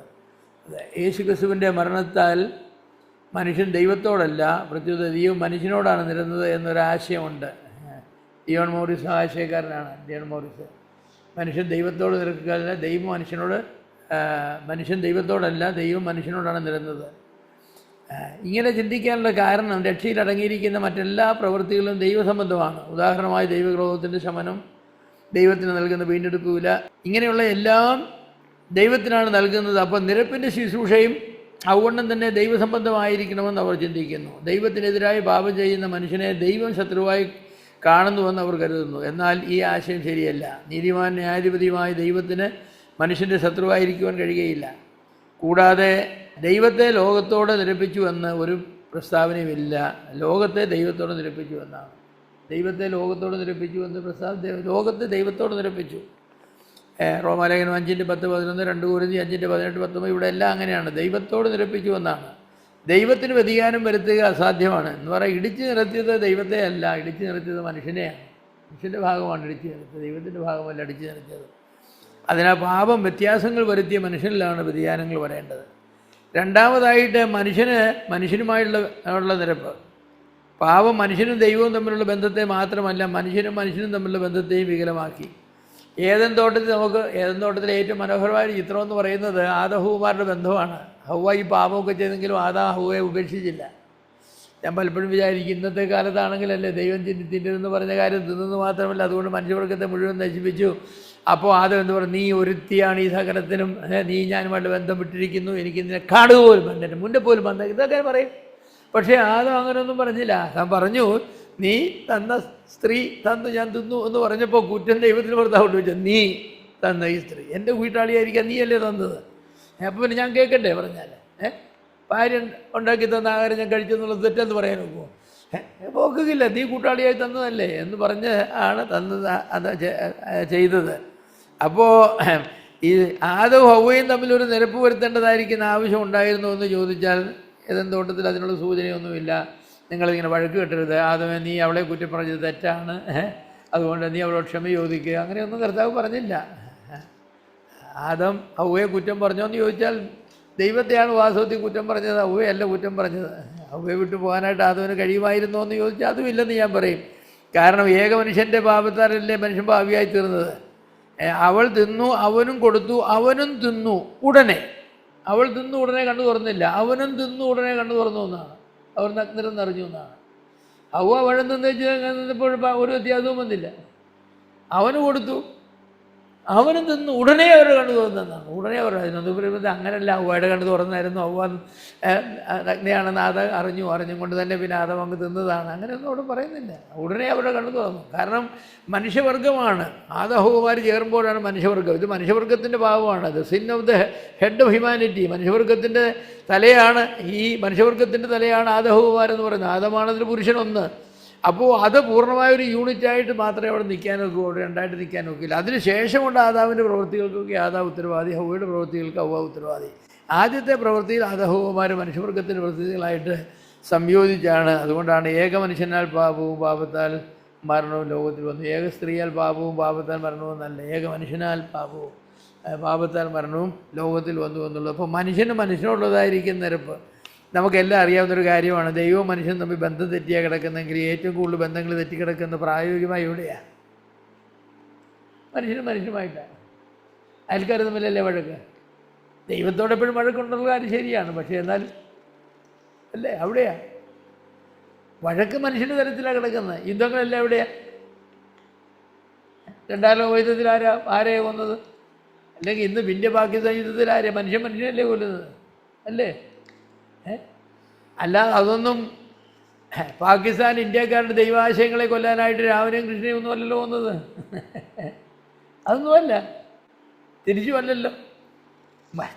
മനുഷ്യനെയാണ് കൊല്ലുന്നത്. അതെന്തോ ഒരു വൈരാഗ്യമാണ് മനുഷ്യനോടെന്നറിയാമോ? ചില സമയങ്ങളിൽ നമുക്ക് തന്നെ പേടി വരും. യഹൂദന്മാരും ജാതികളും തമ്മിൽ എന്തൊരു സംപർക്കവും ഇല്ലായിരുന്നു. ജാതികൾ ഇസ്രായേൽ പൗരതയോട് ബന്ധമില്ലാത്തവരും വാഗ്ദത്തത്തിന്റെ നിയമങ്ങൾക്ക് അന്യരും പ്രത്യാശയില്ലാത്തവരും ലോകത്ത് ദൈവമില്ലാത്തവരുമായിരുന്നു. എന്തോ ഒരു വിവരണങ്ങളാണ്. ജാതികളായ നമുക്ക് ഇസ്രായേൽ പൗരതയോട് സംബന്ധം പോലും ഇല്ലായിരുന്നു, യാതൊരു ബന്ധവുമില്ലായിരുന്നു. ദൈവം കൊടുത്ത വാഗ്ദത്തത്തിന്റെ നിയമങ്ങൾക്കൊന്നും നമുക്ക് അവകാശമില്ലായിരുന്നു. ഈ ലോകത്ത് സത്യദൈവം ഇല്ലാത്തവരായിരുന്നു. ആ ഇസ്രായേലിന് യഹൂദന് ജാതികളോടുള്ള പിണക്കെന്ന് പറഞ്ഞാൽ ഭയങ്കര പിണക്കാണ്. അതെ, അപ്പോൾ അത് പരിഹരിക്കാനായിട്ടാണ് കർത്താവായ യേശു ക്രിസ്തു വന്നതെന്ന് പറയുന്നത്. അതെ, അതിനാൽ ജാതികൾക്ക് യഹൂദന് ഭാഗികമായ എന്താ പറയുന്നത്, റോമാലേഖനത്തിൽ എങ്ങനെയാണ് പറയുന്നത്, പാർഷ്യൽ ബ്ലൈൻഡ്നെസ്, ഭാഗികമായ അന്ധത യഹൂദന് വന്നെങ്കിൽ മാത്രമേ ജാതികൾക്ക് രക്ഷയുള്ളൂ. അല്ലാതെ ഒക്കില്ല. യഹൂദനെ മുഴുവനും ഉൾക്കൊണ്ടുകൊണ്ട് യഹൂദൻ്റെ പരിപാടി അങ്ങനെ കൊണ്ടുപോയിക്കൊണ്ട് ജാതികളെ രക്ഷിക്കാമെന്ന് പറഞ്ഞാൽ യഹൂദൻ അടുക്കുകയില്ല. അതുകൊണ്ട് യഹൂദൻ എന്ത് ചെയ്യണം? അവനൊരു ഭാഗികമായിരിക്കുന്ന അന്ധത അവന് വരുത്തണം. ഇനി യഹൂദന് മുഴുവനും അവന് കണ്ണ് കാണുമ്പോൾ എന്ത് സംഭവിക്കുമെന്ന് പറയുന്നത്, ജാതികൾക്ക് എന്തോ ഒരു വലിയ രക്ഷയാണ് വരാൻ പോകുന്നത്. നമ്മൾ ദൈവത്തിൻ്റെ ഒരു പ്രത്യേകമായിരിക്കുന്ന പ്രവർത്തനത്തിൽ മാത്രമേ അതൊക്കെ നമുക്ക് സാധിക്കൂ. ഇരുപക്ഷത്തെയും ഏകശരീരത്തിൽ ദൈവത്തോടെ നിരപ്പിപ്പാൻ, ഈ ഇരുപക്ഷത്തെയും, അങ്ങനെ 2 പക്ഷങ്ങളുണ്ട്. ക്രിസ്തുവിൽ യഹൂദനെന്നോ യവനെന്നോ വ്യത്യാസമില്ല. എഫേസ്യർ 2:11-16, ഗലാത്യർ 3:28. കൂടാതെ മാനുഷിക ബന്ധങ്ങളിൽ നൂറ്റാണ്ടുകളായി നിലനിന്ന ഉച്ചനീചത്വങ്ങളും അസമത്വങ്ങളും യേശു ക്രിസ്തുവിൽ ഇല്ലാതെയായി. കർത്താവായ യേശു ക്രിസ്തു കാലുവറിലെ ക്രൂശ് ഒരു മനോഹരമായിരിക്കുന്ന ദൃഷ്ടാന്തമാണ് ഞാൻ വിചാരിക്കുന്നു. ആ ക്രൂശിക്കപ്പെട്ടതായിരിക്കുന്ന 2 കള്ളന്മാരെ, ഒരുത്തിനെ വലത്തും ഒരുത്തിനെ ഇടത്തും നിർത്തി.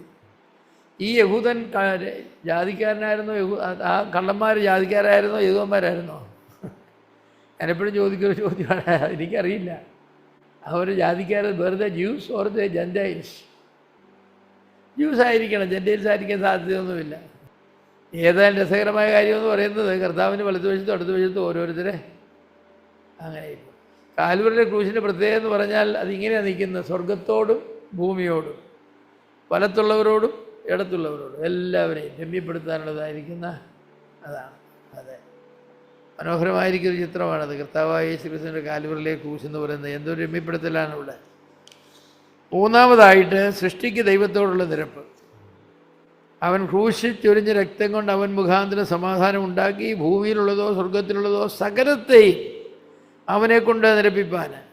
റോമാലേഖനത്തിൽ പറയുന്നതാണ്, സകല ജഡവും സകല ഭൂമിയും എല്ലാം ഞരങ്ങിക്കൊണ്ടിരിക്കുകയാണ്, ഈറ്റുനോവോടിരിക്കുകയാണെന്നാണ് പറയുന്നത്. മനുഷ്യപുത്രൻ്റെ വരവിന് വേണ്ടി സകല ജീവികളും, ആനയും കരടിയും കടുവായും മാനും മൊയിലും എല്ലാം ഞരങ്ങിക്കൊണ്ട് നടക്കുക. കാരണം എന്താണെന്നറിയാം, ഈ മനുഷ്യനൊന്ന് രക്ഷിക്കപ്പെട്ടിട്ട് വേണം അവർക്കൊന്ന് സമാധാനമായിട്ട് ഇറങ്ങി നടക്കാനായിട്ട്.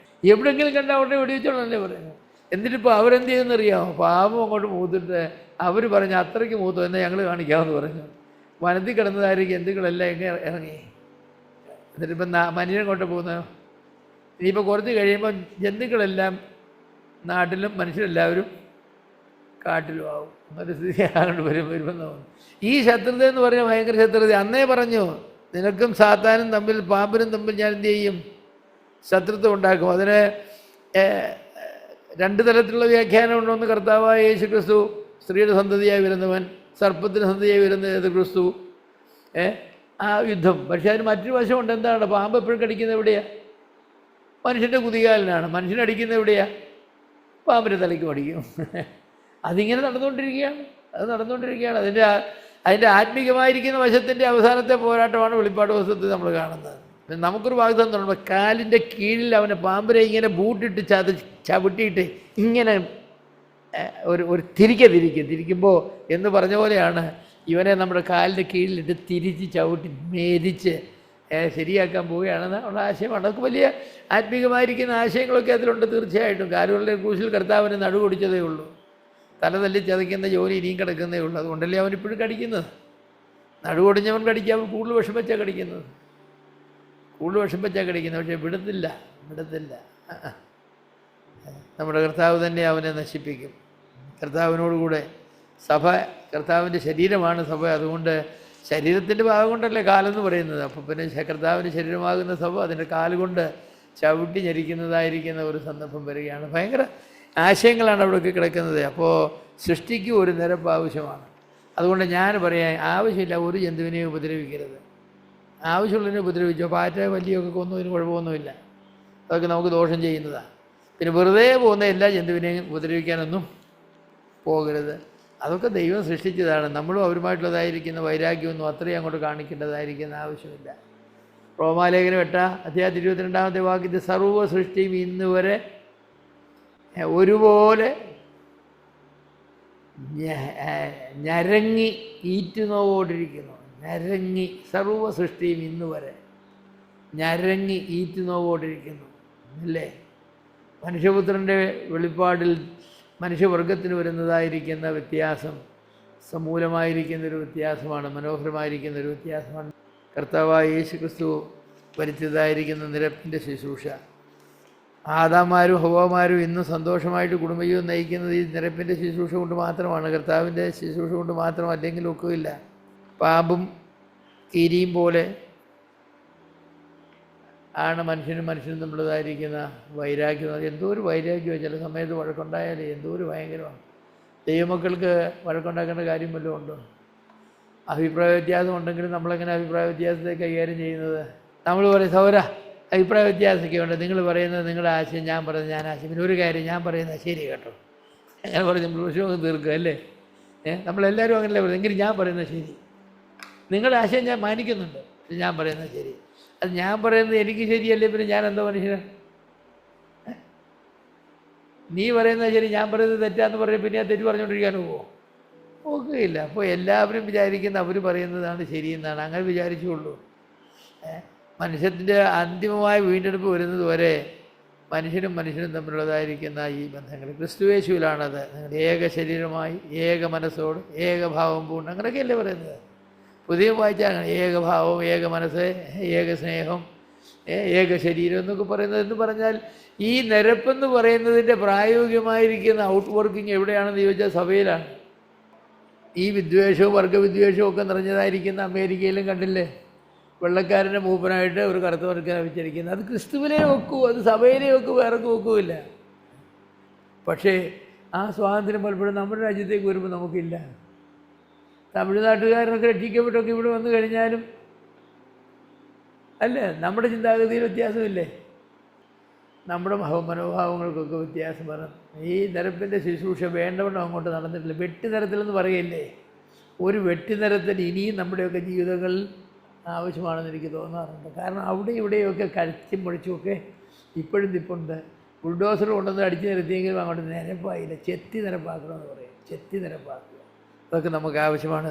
കർത്താവ് ചെയ്തതായിരിക്കുന്ന രക്ഷണ്യ വേലയുടെ ഫലം അനുഭവിക്കുന്നവരായിരിക്കുന്ന നമ്മുടെ ബന്ധങ്ങളിൽ സുതാര്യത ഉണ്ടാകണമെന്നാണ് ഞാൻ പറഞ്ഞത്. നമ്മുടെ ബന്ധങ്ങളിൽ സുതാര്യത ഉണ്ടാകണം. അതെ, നമ്മൾ എന്തോരം സൂക്ഷിച്ചാൽ പറയുന്ന ഒരു വാക്ക് എങ്ങനെ തെറ്റി പറഞ്ഞു പോയെങ്കിൽ പിന്നെ ബന്ധം തീർന്നു, അതോടുകൂടെ തീർന്നു. അങ്ങനെയാണ് വിശ്വാസികളുടെ അടുത്ത് കൂടിയാൽ അവർക്ക് എന്ത് കാര്യം തുറന്നു പറയാൻ ഉള്ളതായിരിക്കുന്നൊരു അന്തരീക്ഷമല്ലേ വേണ്ടത്. ഇത്രയും പേടിച്ച് വർത്താനം പറയേണ്ട ആവശ്യമുണ്ടോ? പക്ഷെ അങ്ങനെയൊക്കെ ഒക്കുമെന്ന് വന്നിരിക്കുകയാണ്. ശരി, നിരപ്പിൻ്റെ ഫലം അനുഭവിക്കാൻ ദൈവം നമ്മെ സഹായിക്കണം.